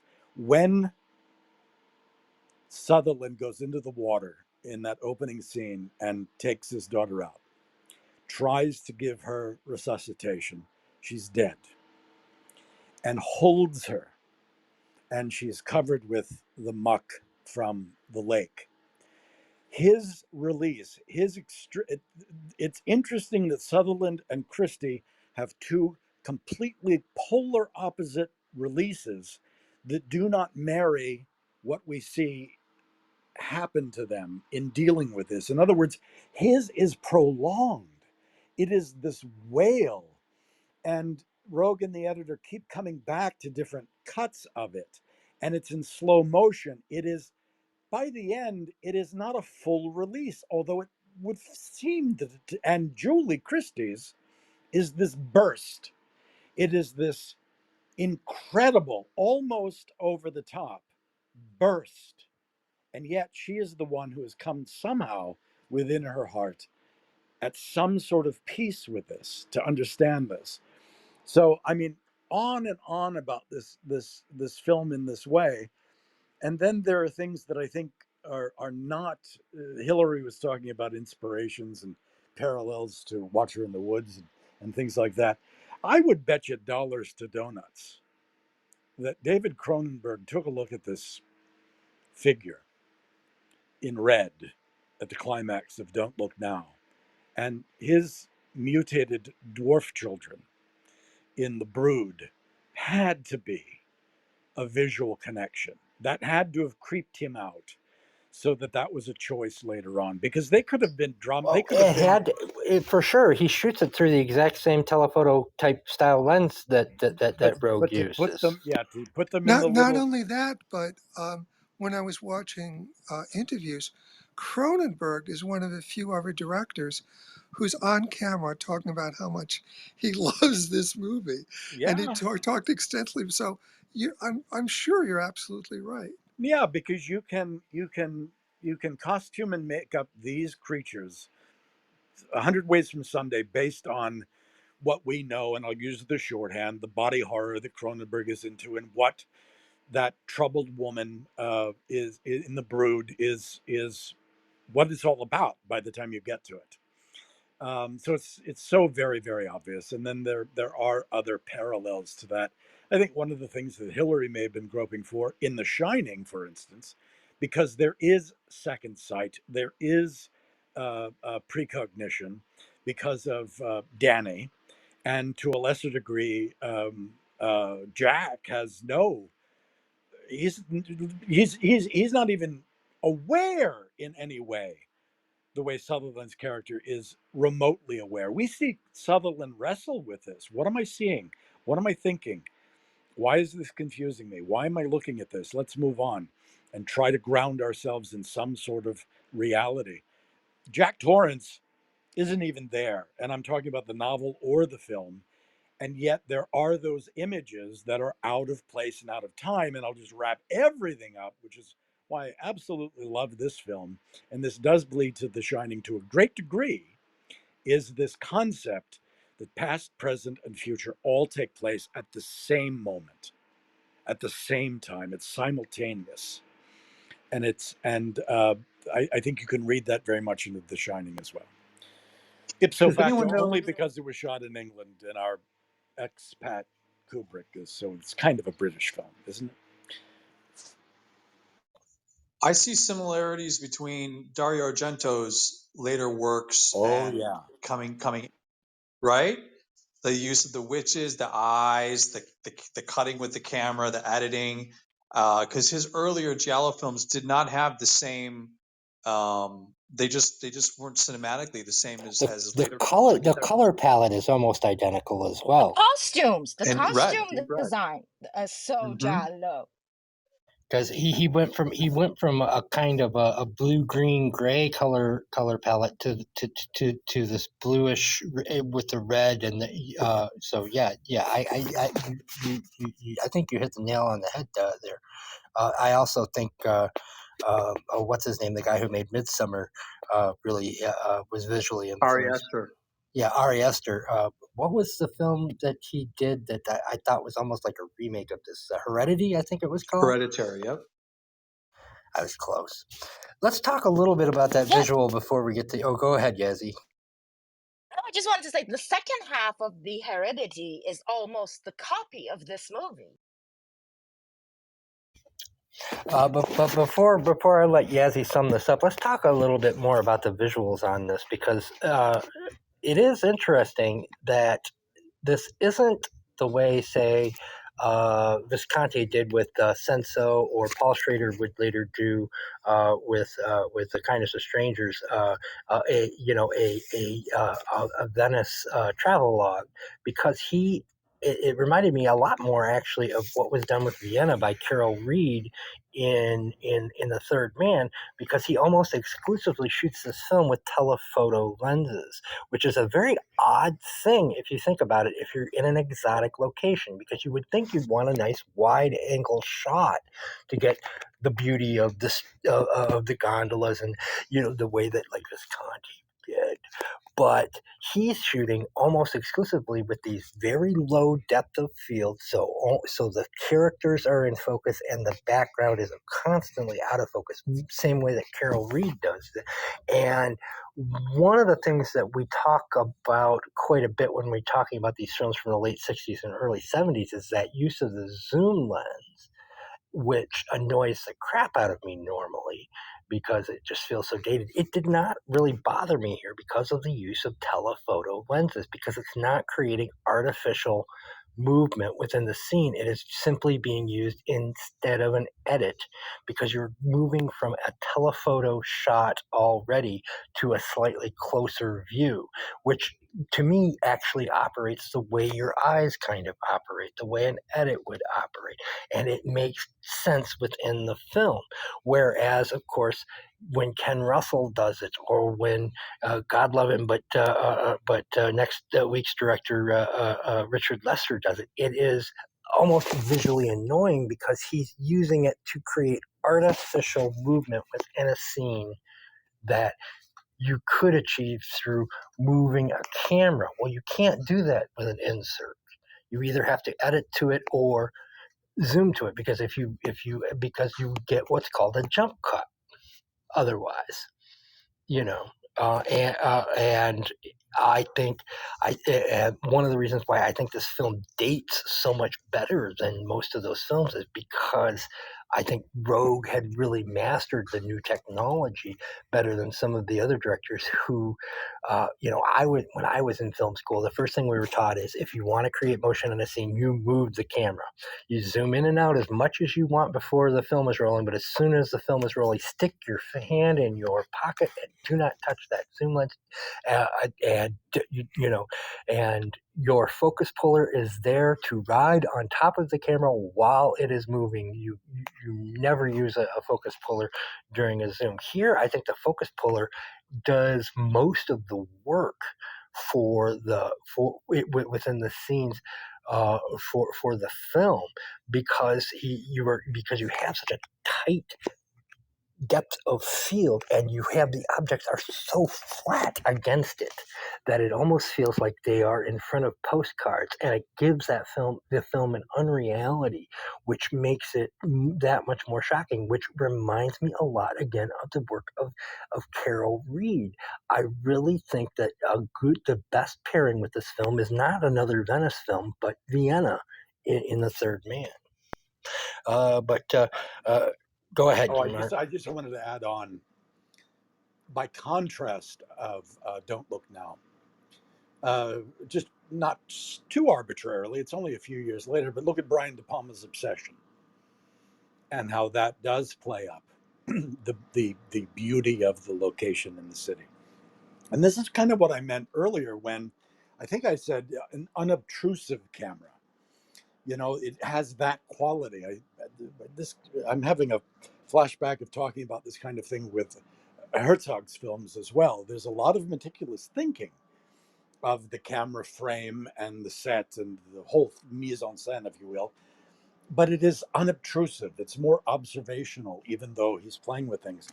And I tell you, I think the difference slightly is that when I started making movies as a kid, Super 8 cameras suddenly, got sound with Sound Magazine, 50 foot, and they all came with zoom lenses. You didn't have interchangeable lenses. You had on 16, and you had later, if you could afford Super 8, with an interchangeable lens instead of a zoom lens. So that period was easier to fall into the Lester camp. and I can't wait to have conversations about Richard Lester. One of my favorite films of all time is The Three Musketeers. But anyway.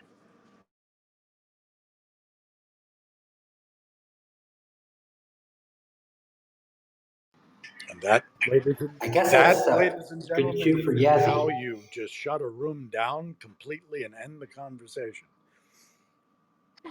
No, I just want to pass the to Kathy, that was quiet for a while. Kathy, since it's your favorite movie, one of your favorite movies, and Sila, what do you guys have to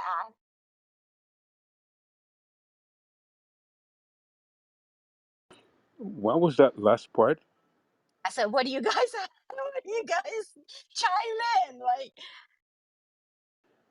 Well, there's something that I wanted to mention in the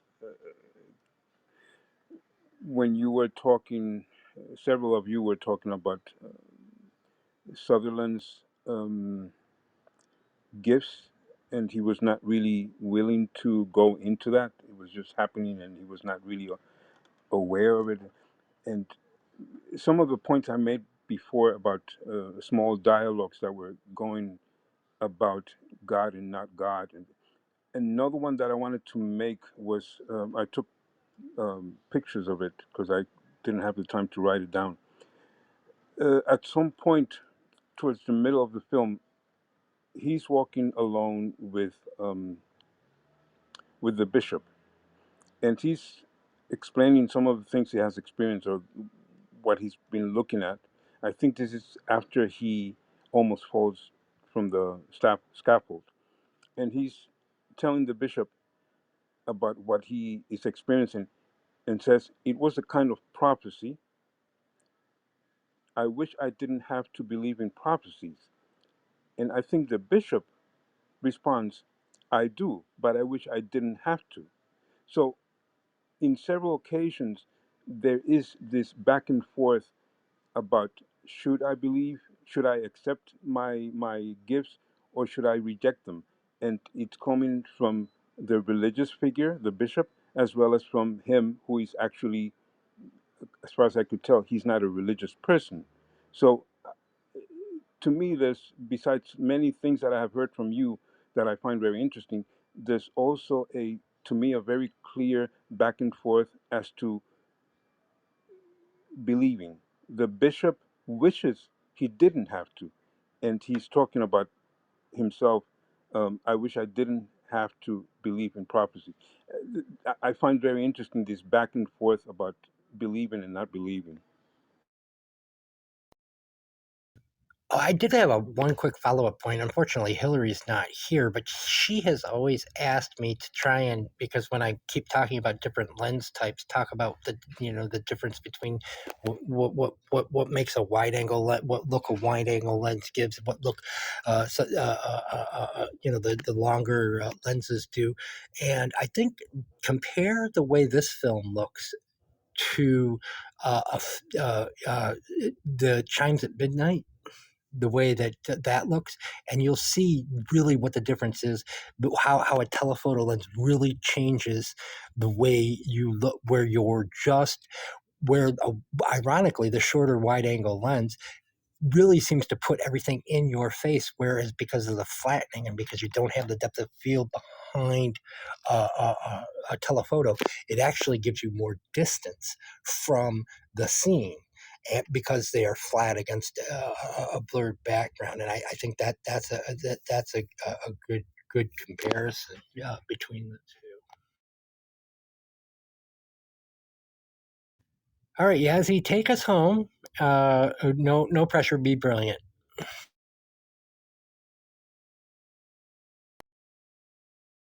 Okay, so the one of the I put it in the chat also. When I was rewatching this, one of the movies that came to mind to kind of in in that movie with kind of similar story, with a story of a family who lost their child, and to deal with the grief and the psychological depth, and all the the manifestations of the inner turmoils and traumas, and all that was, to me, it was Europe 51, Rossellini's. And so on that movie, as a matter of fact, what happens is that uh Ingrid Bergman, she kind of Irene, she embraces this spirituality, and what happens is that she becomes a saint. And that's a movie that is made by an Italian in a Christian environment for its time, right after war, 1951 and 1952, and all the to kind of deal with all the losses and the grief after the war. What is interesting in this movie is this, after such a long time after the war, and still, Europe still grieves, still grieve, still they still have this, they carry on this pain, the pain from the past that's still present.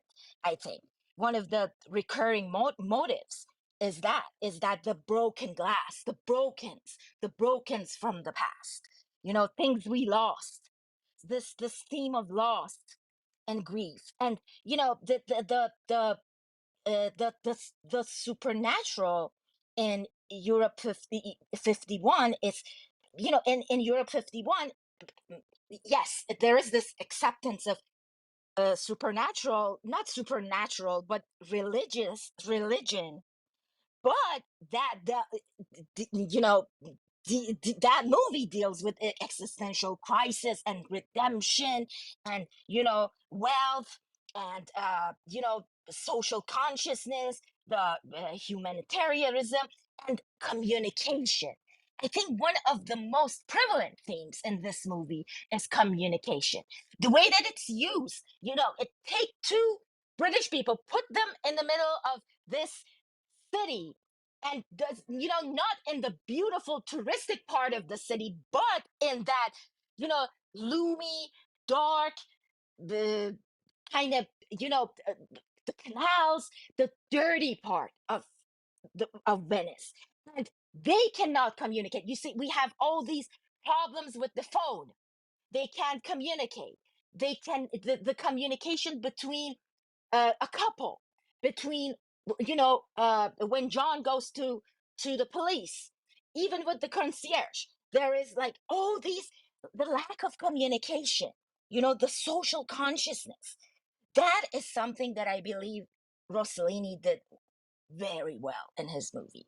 And the way that society helps you overcome your mental health, that I think that's what happens. It's like coming together instead of this loneliness, this individualism, instead of this this I think that's the way that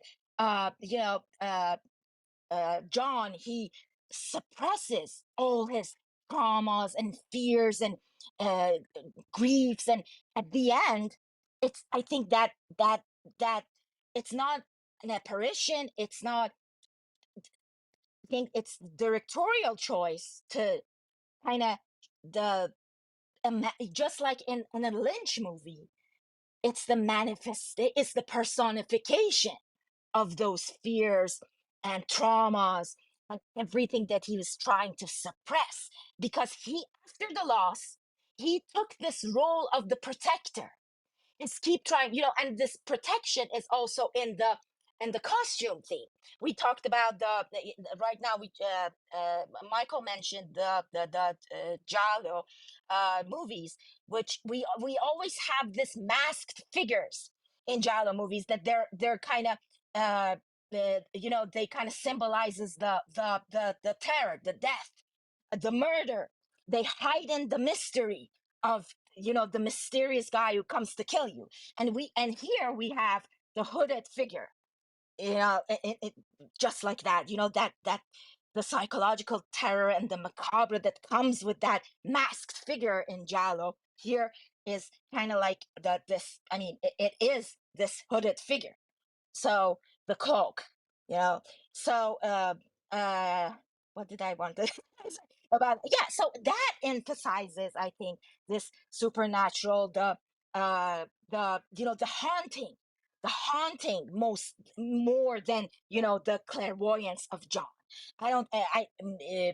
What happens with John is that he is, and the other thing that is so interesting with the costume design is, he's keep giving this his code to Laura, to protect her, and we see, this, the focus on the odd socks of one of those sisters, the blind one, to show us, to emphasis, this visual emphasis on, uh, through the use of costume, to show us that these people with their vulnerabilities, whether it is the emotional vulnerability like Julie Christie, or like that blind sister, they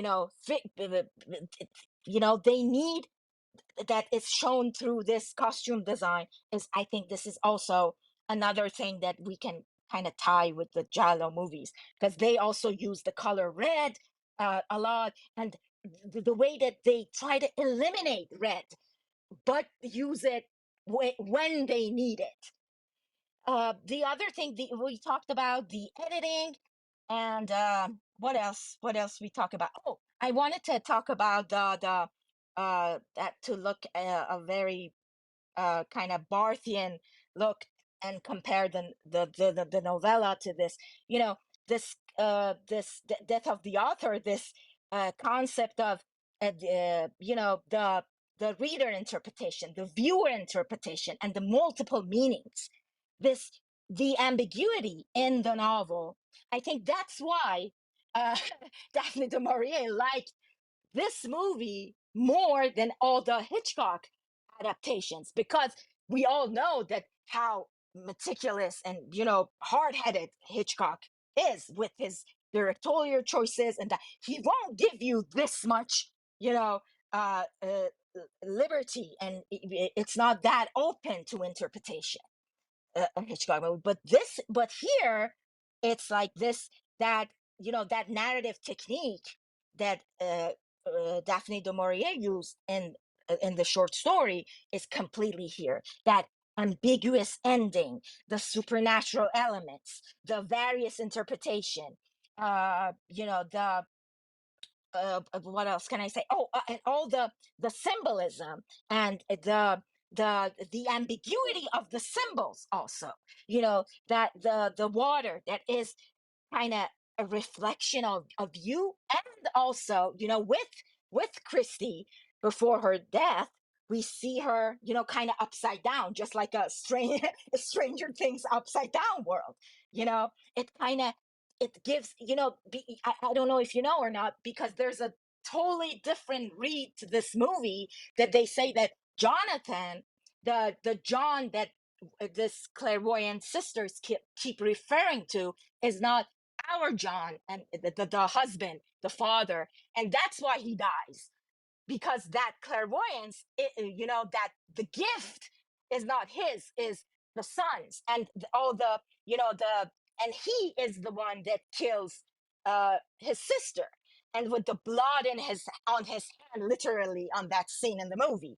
So that is something that Rogue put in the movie. It's not in the novel. And and going back to the Don't Look Now, the book starts with John in the restaurant scene, and John tells Laura, "Don't look now." But there are those sisters sitting back there. And now that we like the trivia thing so much, the scene at the beginning of the movie, I mean, the 5 minute, when the Chrissy is playing outside,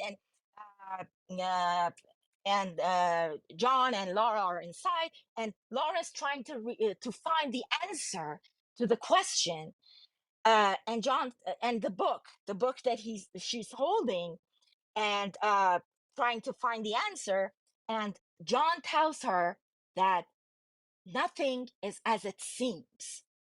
So Rogue they took it 30 times. That first sequence of the movie, they took it 30 times, because it was so important for Rogue to the way that uh, Donald Sutherland say this, that his performance has enough ambiguity in it. Kind of like the Matrix of, the Morpheus Matrix, the kind of oracle answers in the Matrix. He wanted to have that amount of ambiguity in it that we find here. Yassi, That we, can I of jump in course, for a of course, second? of course, of course, of course. That moment, and we this has come up a couple of times today. The number of takes it took to get a take that Rogue was satisfied with. Be there's an 15. interesting thing about that from an actor's perspective. So this is pure conjecture. I'm just going to guess. Sutherland knew what happens to John, and so if whether he can articulate it or not, he's getting takes where there's too much weight in it. Nothing is what it seems. If there's too much knowing that, and I think that the take that's used is a throwaway. It's just, put very simply, it's as if he spoke it without really thinking about it, so that Rogue can get the the idea planted in there, but the actor who may have put too much, because he knows what's going to happen at the end, and you're racing at such a great speed. We didn't really talk, and I don't want to go on, till next week or the next film we watch, but we really didn't talk enough about the sisters. And interestingly enough, and I'll just say this much, Again, for me, it is about what they don't, and you're pegging it, Yassi. It's what they don't see. It's what they can't put together of what they do see. So the blind is the blind sister is the clairvoyant. Interestingly enough, and again, this is like the water. This is like other things. The sighted sister is blinded for a moment by John because he's feeling cold. And it took maybe the third time that I saw this film, shades of I see dead people. Someone step on your grave, someone walk on your grave, you're already dead. Why is he cold? And yet he opens the doors, the French doors. He opens the doors, a breeze comes in, blinds the sighted sister, metaphorically. So no one really is seeing clearly all of the puzzle pieces that could have saved John, certainly had he put them all together. So I just wanted to insert those two things as you've been racing along with wonderful, wonderful points on all of Thank that. you. Yes, you know what? I wanted to tie what you were saying to another comparison I wanted to make with Solaris, with because Oh, we have this wow. water motif, Wow. yeah, Yeah. and we have the grief theme, You're the violating my no apparitions. Tarakarski rule. We cannot ignore the resemblance of the it's right there. I mean, the water motif is there to reflect the grief, the guilt, that psychological exploration, again the manifestation of griefs and guilts in Solaris and in this movie. The recurring motif of water again and death, you know and this atmospheric presence of Venice here, and as the unknown, and surrounded by water, just like, again, I'm gonna kind of compare it to another Rossellini with the Stromboli, when they go to the volcano, and the communication, and again the grief and the question of the past. it, it's also, the connection to the unconscious in Solaris. But in Solaris, it's, the city, the location, the water is connection to the unconscious. I think also here in Don't Look Now, and that ocean with like the inner selves, the bringing buried emotion and memories to the surface, and the hidden depth, the ghost visions, we can say, or in this, uh the again, the personification of memories, and uh how how it's when you're in trauma, when you're grieving, how your vulnerability allows you to kind of be to changes your beliefs. To, it kind of ends, with the tragic conclusions that comes out of it. We talked about it in Face to Face with Sila, this unpredictable nature of uh of suppression, of the past, of guilt of the past, of you know I would add 1961 Jack Clayton, The Innocents, also of course, to of that course. list. And again, of course, that is done with wide angle lenses, whereas this is done through telephoto lenses. But they're putting the same emphasis on again with the water and the symbolism, and whereas the telephoto lenses is giving you the sense that the characters are in front of this. The innocence, obviously, because you're using a huge amount of depth of field, and we all know the stories about how many lights they had to bring in to be able to achieve these effects. The symbols are always right behind you and in deep dark focus. The difference Roeg, I think, makes in creating a very similar mood is the symbols are all just a little bit out of focus, and the characters are what's in focus in this film. again, and the use of that house, that claustrophobic sense of that house and the innocence, and that disorientation of being in your own house, just like here on that big house that they had, became the death of their daughter, became like the coffin for their daughter, became the reason of all this, trauma and everything. And and then they go to this city that is also has this claustrophobic sense, just like in the innocence. That is absolutely, I mean, how could I forget about that? That the ghostly apparition again, the haunting, and the country, say all that. Well, and the scene with the photos, take that scene from The Innocents, and then with the painting, and run those two side by side. And there's another example, and again, I wish Hilary was there because she's always asking me to find examples of the difference between using a telephoto lens and using a wide angle lens, and the kind of information that you can convey, because both of them are trying to convey the exact same thing, but they're using two different lensing techniques to provide that visual information. So let's talk about the editing, because that is something. Oh, and you talked about the editing. And okay, I have a question for you, Eric. When we were which one was it? That the Alec Guinness movie, the Kind Hearted.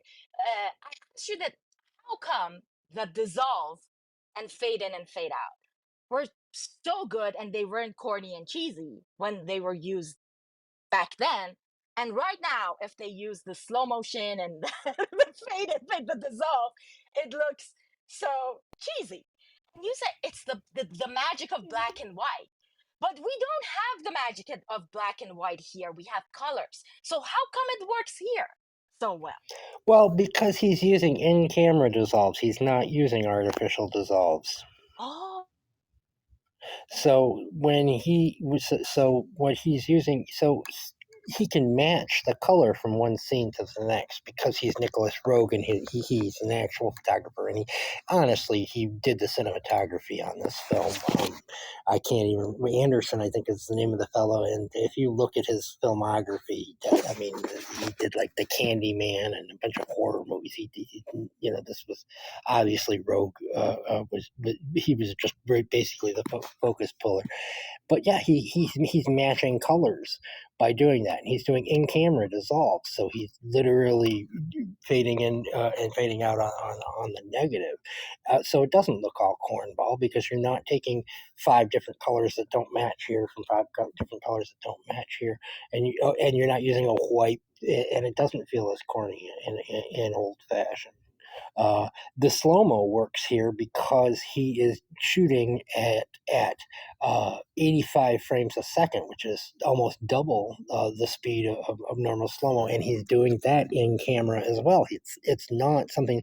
So, like, for instance, if you watch the slow motion in Sympathy for the Devil, Jean-Luc Godard adds that after the fact. So he's taking 24 frames a second, slowing it down to whatever 44 frames a second, I think it was, and it just doesn't look natural. And whereas this, because it's in camera and because he's shooting at such a high rate of speed, it's actually adding clarity to every shot, as opposed to what happens in normal slow mo, which is that it's almost you're focusing on the blurring of the images, and so that's why that works so much better here.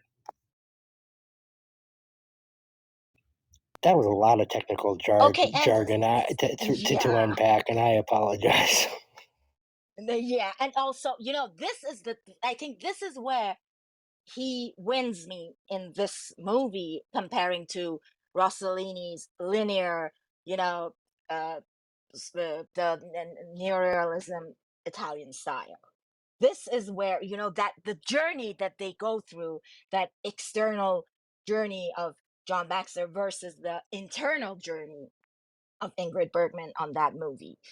Even though I think that movie is beautiful, and I really love that movie, and war is more present there, because of the timing, of course. But okay, the existentialism, this movie at the surface, it's very supernatural, but I think it delves into the theme of existential crisis, the search of the meaning of life. John Baxter, he grapples with this grief and uncertainty of existence after the loss. I think Mark mentioned that the fatalism in this movie that is like Cronenberg also loves so much, that the it the this kind of the way that the story unfolds has that fatalism in it. That eerie is always present. That dread is always there, even though we don't even see it. That we talked about the music and like why the music is in this film is like this, and while we were talking about it, I thought that this juxtaposition of that that music, that it feels, there's a very good the term to it. Help me here, Sila. It says like contrapunto, I think. What is it called? I think that's how he uses the music in this movie. It's this when music comes in contrast of the themes of the movie, that emotional disorientation, that we feel it, and also there is this childish I theme. would use the word cacophony more than disorientation. I think it's just a cacophonous sound. It's almost as if they took a violin and said make a sound effect with it, like a small child is screeching or something. Yeah, and that also kind of that unexpected pairing.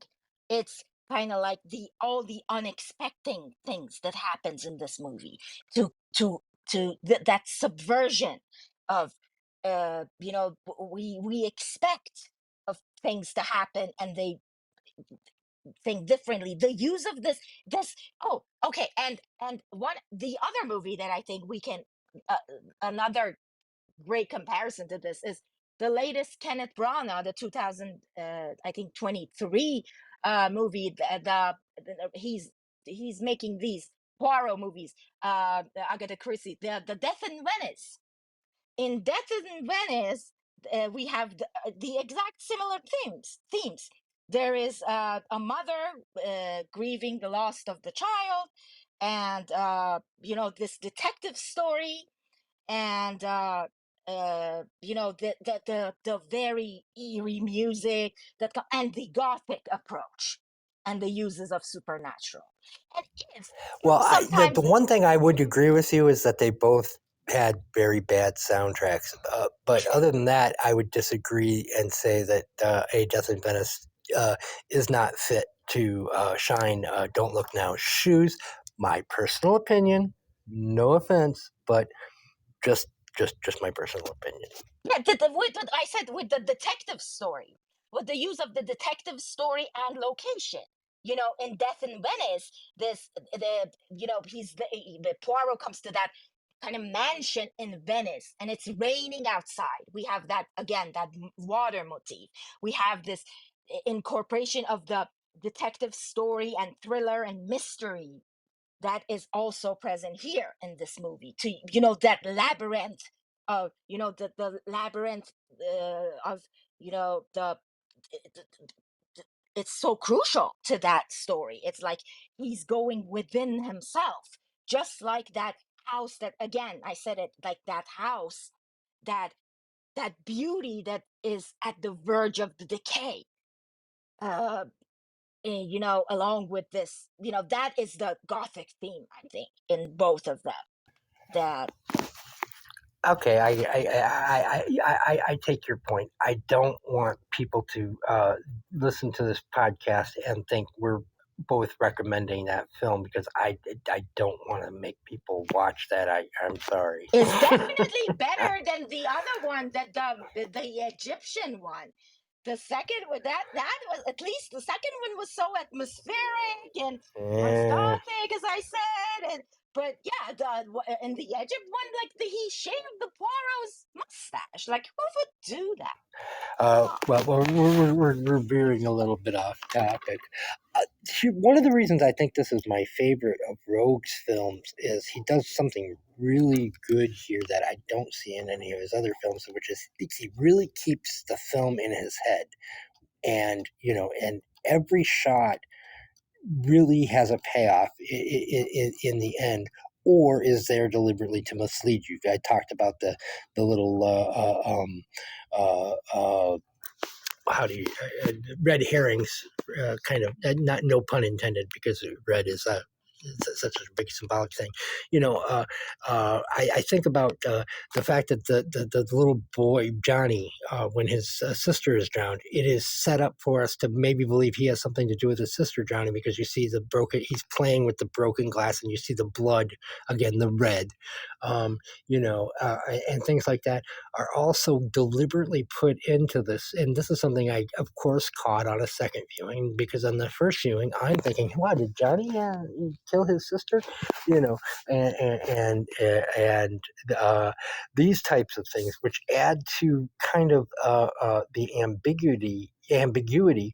Whereas my criticism of films like The Man Who Fell to Earth, Performance, and even the kids movie that he made, Witches, is the ambiguity is there, but it's for ambiguity's sake. It's not a director who's kept the whole film in his head and he's putting this here with a payoff later, or with to lead us down a direction that's going to take us in another direction. And I think this is a masterpiece of that. And I also think that is the most difficult thing for a director to do, and that's why I think this is such a unified piece of art. The other thing is, this film flies by. I was like an hour into this film and thinking maybe I was like about 10 minutes into this film, and it runs almost 2 hours, and it feels like it's only about a half an hour long. And I think a lot of that is because of the visual cues, and because of the atmosphere, and those type of things, and scenes that you might have felt would drag on in another film, because you were just so sucked in by the ambiance, and all of that. I think is what makes this film great, is Nicholas Roeg's work on this film, because the story itself rather thin. And I don't think without the atmospherics and what have you, this would be such a great masterpiece. And I do think of it as a masterpiece. But with that on top of du Maurier's story, I think the two combine to create a work that is much, much bigger than the sum of its parts. And on that note, I'm going to start wrapping this room up so that we don't end up with another 2 hour and 45-minute podcast like we did Peter Greenaway last week. How do you think that this? I think this movie is like the daughter man's contract echoes this narrative complexity and the atmosphere. Well, we've added the Draftman's contract to our September film, so we'll have a chance to compare the two side by side, because it's become available both on YouTube and on Amazon. So we'll be able to have that conversation in September. Thank you for giving me a chance to. I have one question and I finish. So, what on top of your head for the room? Name the movies that start with "don't." Don't Look Now. What else? Bob Dylan. Is that helping? Don't Look Back. Don't Look Back. Don't Look Up. Don't Look Up. Hilarious movie. Love that movie. That's Adam Don't Go in the McKay. Woods Alone. There you go. Don't sit under the apple tree with it, but anyone else but me. Oh wait, that was a song, not a movie. So I can say this Don't Look Up is better than all the other don't worry, darling, don't breathe. I don't have anything else, but I think this one is my number one don't movie. So you're saying Don't Look Now is a do. Even though I love the Bob Dylan documentary. And on that note, I'm going to start wrapping this room up. So we're just going to go in regular PTR order and get your final thoughts. And also, if you could end with if you have anything that you want to plugging it, and where people can find you on the internet. And we're going to start with Hi Bender. Thank you, Eric. Don't look up, don't breathe, don't tell mom the babysitter's dead, don't be a menace to South Central, don't say a You word, cheated. I said on don't top worry, of your head. darling, don't be afraid of the dark, don't go in the house, don't open till Christmas. Um, so, Eric, as usual, I want to put in a word for the writers of the film, which you've conveniently erased from history. Um, yes, it was based on a short story, but the screenwriters are Alan Scott and Chris Bryant, and they did extensive research. In fact, they toured Venice, uh, and it had a huge impact on their writing of a screenplay. It is reportedly a superb screenplay, and I know there is a tendency to give a director credit for everything, and that is a terrible habit for everyone who does it, which is most people. But Alan Scott, Chris Bryant, given their due, they wrote the screenplay, and a brilliant film resulted from it. Also, uh, Mark, you mentioned that you love Richard Lester. I wanted to point out that the film that kind of led to this film was Petulia, which was directed by Richard Lester, and cinematographer was Nicholas Roeg, and it starred Julie Christie. And it's because of that film that Julie Christie said yes to Nicholas Roeg on this film. So Richard Lester had a role to play in this film, and also he directed the film we're doing next week, A Hard Day's Night. So Richard Lester, many, many connections to Richard Lester. Um, and let's see what else I wanted to mention. Um, well, basically, um, Donald Sutherland was such an incredibly great actor in so many films.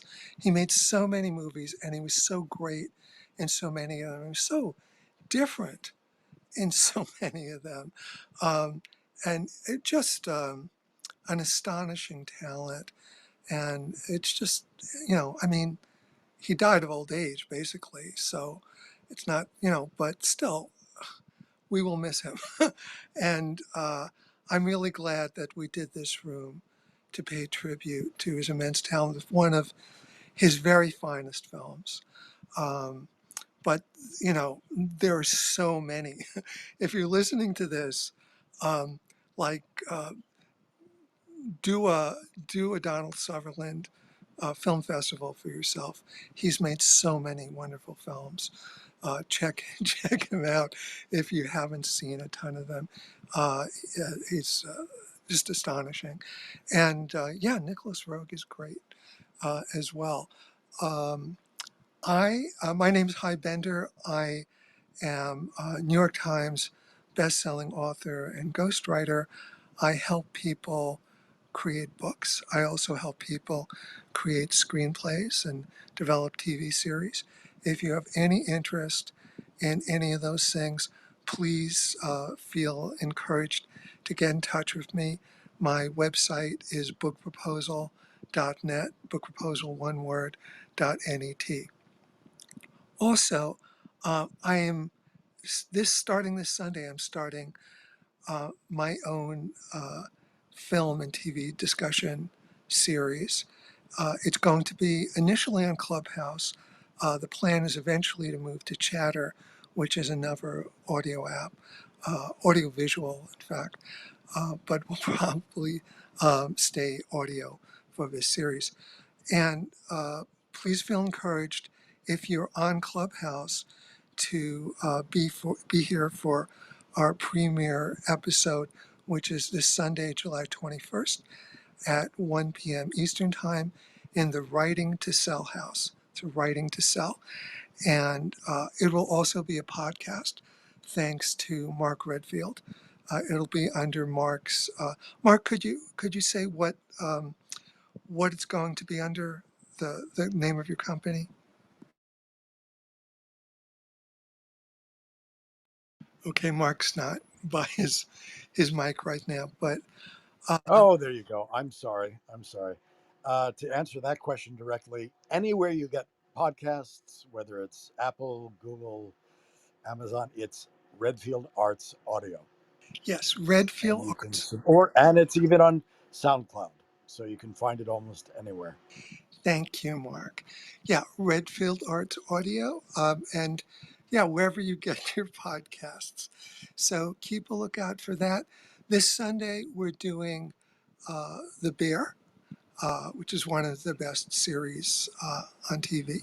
And next Sunday, we're doing Baby Reindeer, which is also an extraordinary series. And upcoming episodes will be stuff like uh, Hitman on Netflix and Godzilla Kong, The New Empire, and Furioso, and Fall Guy, and The Boys, and House of a Dragon. In other words, recent, as opposed to this room, we're going to be doing things that are recent to streaming. And it always is going to be on streaming. We're not doing things that are exclusively in theaters. We will wait until they hit streaming and then cover them. So please feel encouraged to get in the habit of, and it's brilliant. Mark Redfield is going to be a panelist. Eric is a panelist. Hilary is a panelist.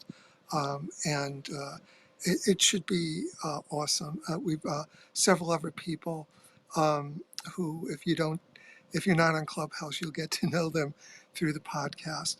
So please feel encouraged to check that out. Be a part of the audience. And if you can be on Clubhouse, be a part of our live audience.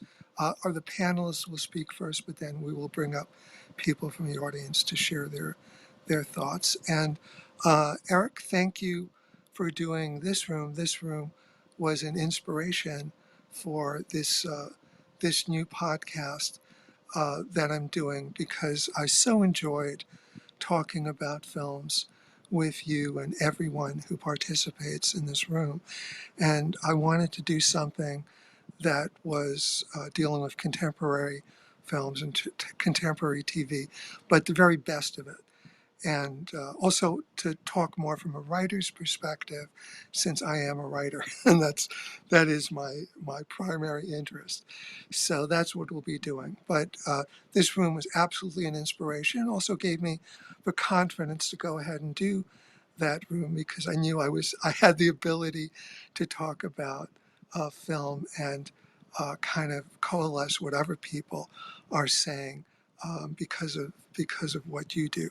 So thank you so much for this room, and I appreciate everything that you put into it. I should also say I will be on hiatus from this room for a few weeks so that I can focus on my new podcast, but I will be back. But I do want to I want to make sure that the new venture goes off as smoothly as possible. So I'm going to devote extra time to that, but I'll be back after a few weeks. Again, I'm really grateful for everything you do. Of course, Mark, I'm super grateful for you participating, and I'm also grateful to you, Eric, for agreeing to participate. Aw, shucks. Mark Redfield, your final thoughts on Don't Look Now, and again, where people can find you online, and anything you feel like you want to play, your shenanigans, as you put it, that you want us to find out what you're up to. Never heard of him. Who is this Redfield guy? Love this room. Love this movie. Love talking to you guys about movies. Isn't that serendipitous? Um, Apropos of nothing, many years ago, I dated a woman in New York who could have been Julie Christie stand-in. A group of filmmaker friends, and she was an art director and a window designer for stores, and we met. I don't quite remember, and uh, everyone who knows Julie Christie thought that that's exactly what she looked like. Um, I can't talk enough about Walkabout. We keep talking about the films that Nicholas Roeg made after this, after Don't Look Now, but Walkabout is still a very profound film for me. I like that film very, very much. That's about it. My main hub is markredfieldstudios.com.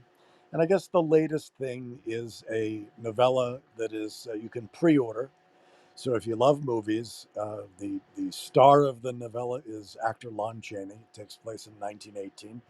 In between his leaving or being let go from Universal Pictures to floundering a little bit with independent films and then coming back to Universal soon after that. So it's a completely fictional murder mystery where I get to talk about old early Hollywood and actors and acting and people like Max Factor and folks like that, and what it might have been like to shoot a pirate picture on Catalina Island. So anyway, I hope you pre-order it. I hope you love it. If you don't, just never write a review about it come the end of August when you get it. And I can't wait till the next room where we're talking about the next UK cinema gem. Since I've been able to jump in, I've loved all of the films we've been talking about, and I will try to run my mouth whenever I can be here because I love movies, and you're picking really good ones, picking some really really good ones worth getting into these deep dives about. So again, thank you all for having me, and Eric in particular. Thank you, Mark. Thank you very much, and we appreciate having you. Michael Iuliano, your final thoughts on Don't Look Now, your pluggables, and where people can find you online. Well, this is, as we've said, it's a masterpiece. I really enjoyed the conversation. Thank you, Eric, for having the room and for everyone that spoke and shared their views and their perspective on this wonderful story that I've read and seen in film a few times, a couple times actually. Um, I am currently getting ready to pitch my film, so it's a working title. I won't give it away. It's about conversion therapy. It's a thriller, suspense, mystery film. And I'm also in development with turning a playwright who actually is the curator, one of the curators at the Actor Studio Playwriters and Directors Unit here in New York. We're turning one of his plays, Costas the Barbarian, into a film.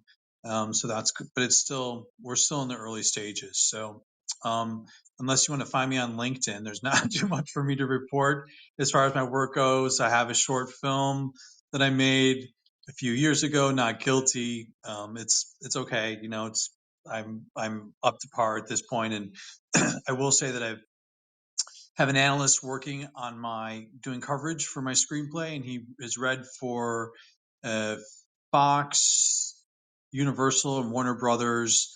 And he's also written for Bryan Singer, who directed X-Men and Bohemian Rhapsody, and for Robert Downey Jr. So I've got some interesting people working with me, helping me create projects that I'm waiting to get out in the future. So I have more to report at a later date. Thanks so much for listening, and have a wonderful evening.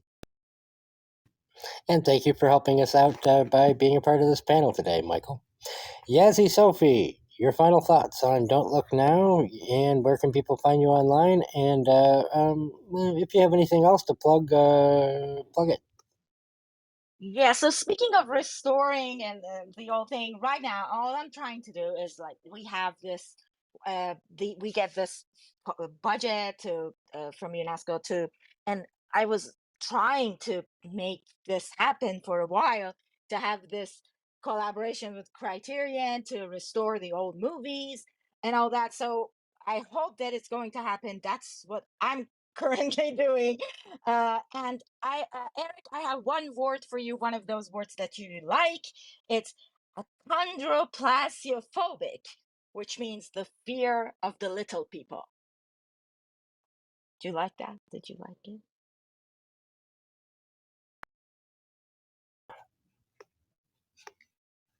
I need you to spell it for me, but you can send that in a private message. But yes, it's going to become a it's going to become a permanent part. It's going to become a permanent part of my horror film and Louis Buñuel lexicon.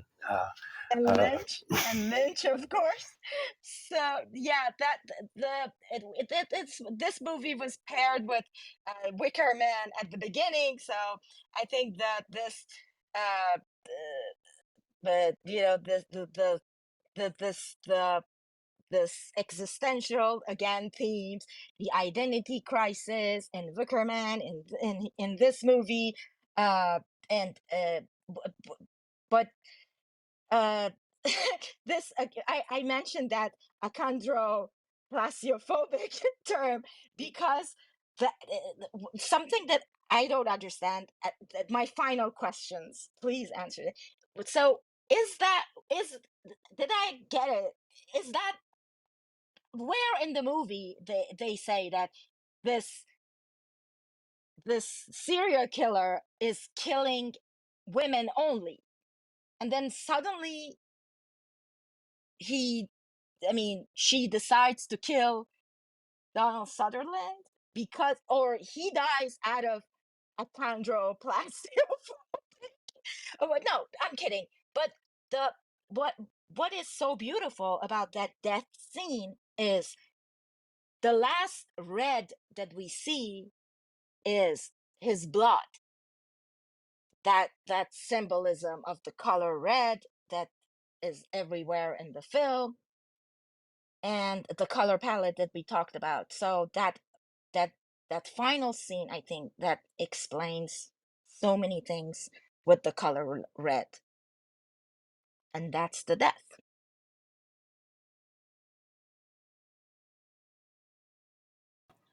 Anything to plug, and where can people find you online, Yassi? Yeah, they can find me at Sufi Yassi Twitter. And again, I said it here. Listen to our podcast, listen to us talking about movies. This is what we do every week. It's not just this movie that people know how to like go find motifs, find symbols in it, the color palette, everything, and then we bring this conversation, that psychological depth. No, that's something that we can do for all movies. That's what at least we try to do for every movie. Eric and we try to talk about the visual aesthetics with music with Sila, and you know that, and we add new people to this family. So it's not that uh, you know everything. If we learn to see the themes, the red herrings, the narrative techniques, they don't just apply to this movie because everyone did it. There are like 300 something essays on the internet alone about this movie, and they keep repeating themselves. We try to apply all these, the moods and atmosphere, the symbolism, the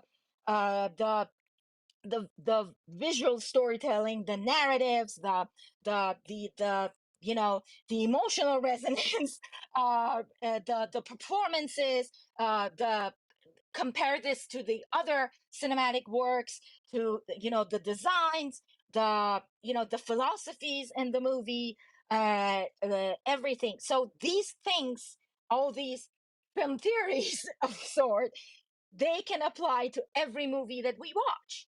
So yeah, let's learn to watch movies like this instead of like saying, applying the subject, our, subjective views and saying like, oh, I don't like it, or I didn't get it, so it's bad. Let's just reflect on it, contemplate on it, see like the different layers of every movie. I say it every time that movies are not just work of art of one person. It's a collective work of art of directors, actors, musicians, the designers, casting, everything. So if we don't like the themes, if we don't like the script, it doesn't say that this is a bad movie. If we don't like the non-linear storytelling, it doesn't mean that it's bad. It means that we need to reflect on it. It's like that water theme in this movie, kind of that a very Lacanian kind of theory is that it reflects us. Every movie is a reflection of us. So let's like see with that kind of, with that view, with that vision, with that clairvoyance. Let's go to movies like that.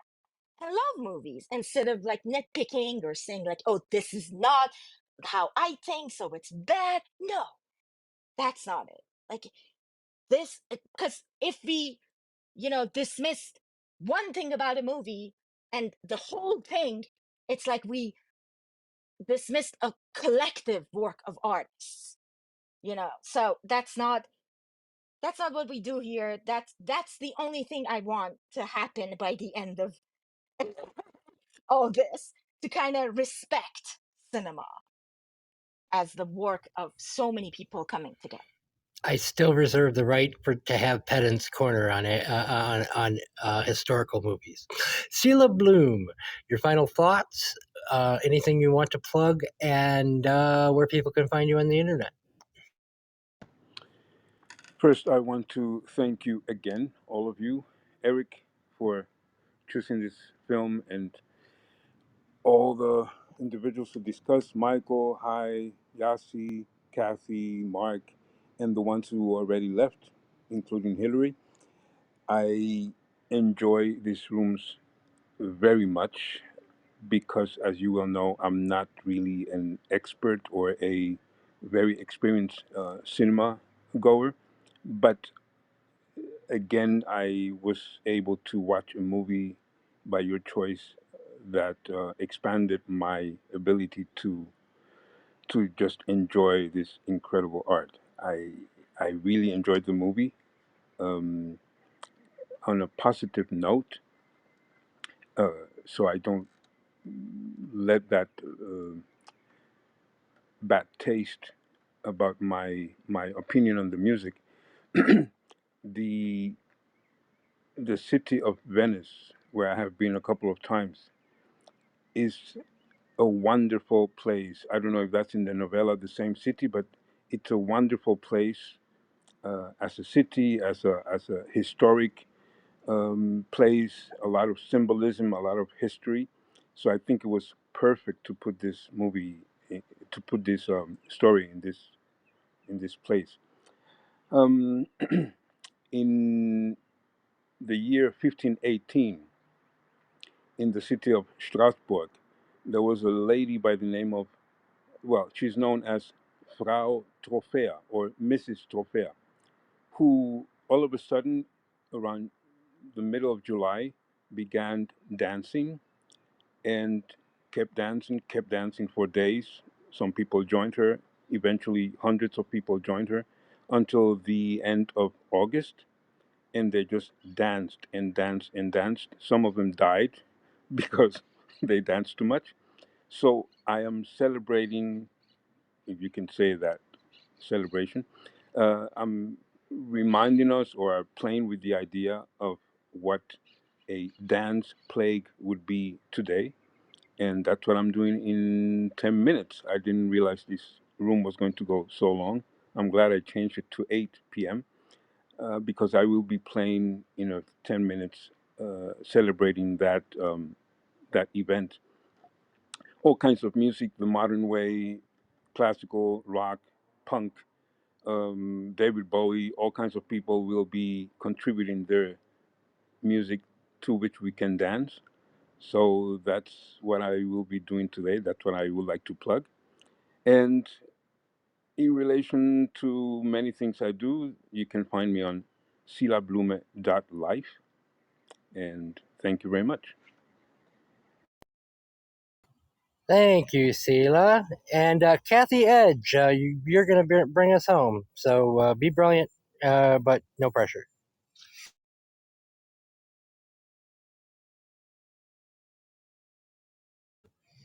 Kathy, are you there? She probably fell asleep. Yeah, it's late. It's late over there in England. It's early. Okay, so next, or yes, you're early. You're correct. Yes.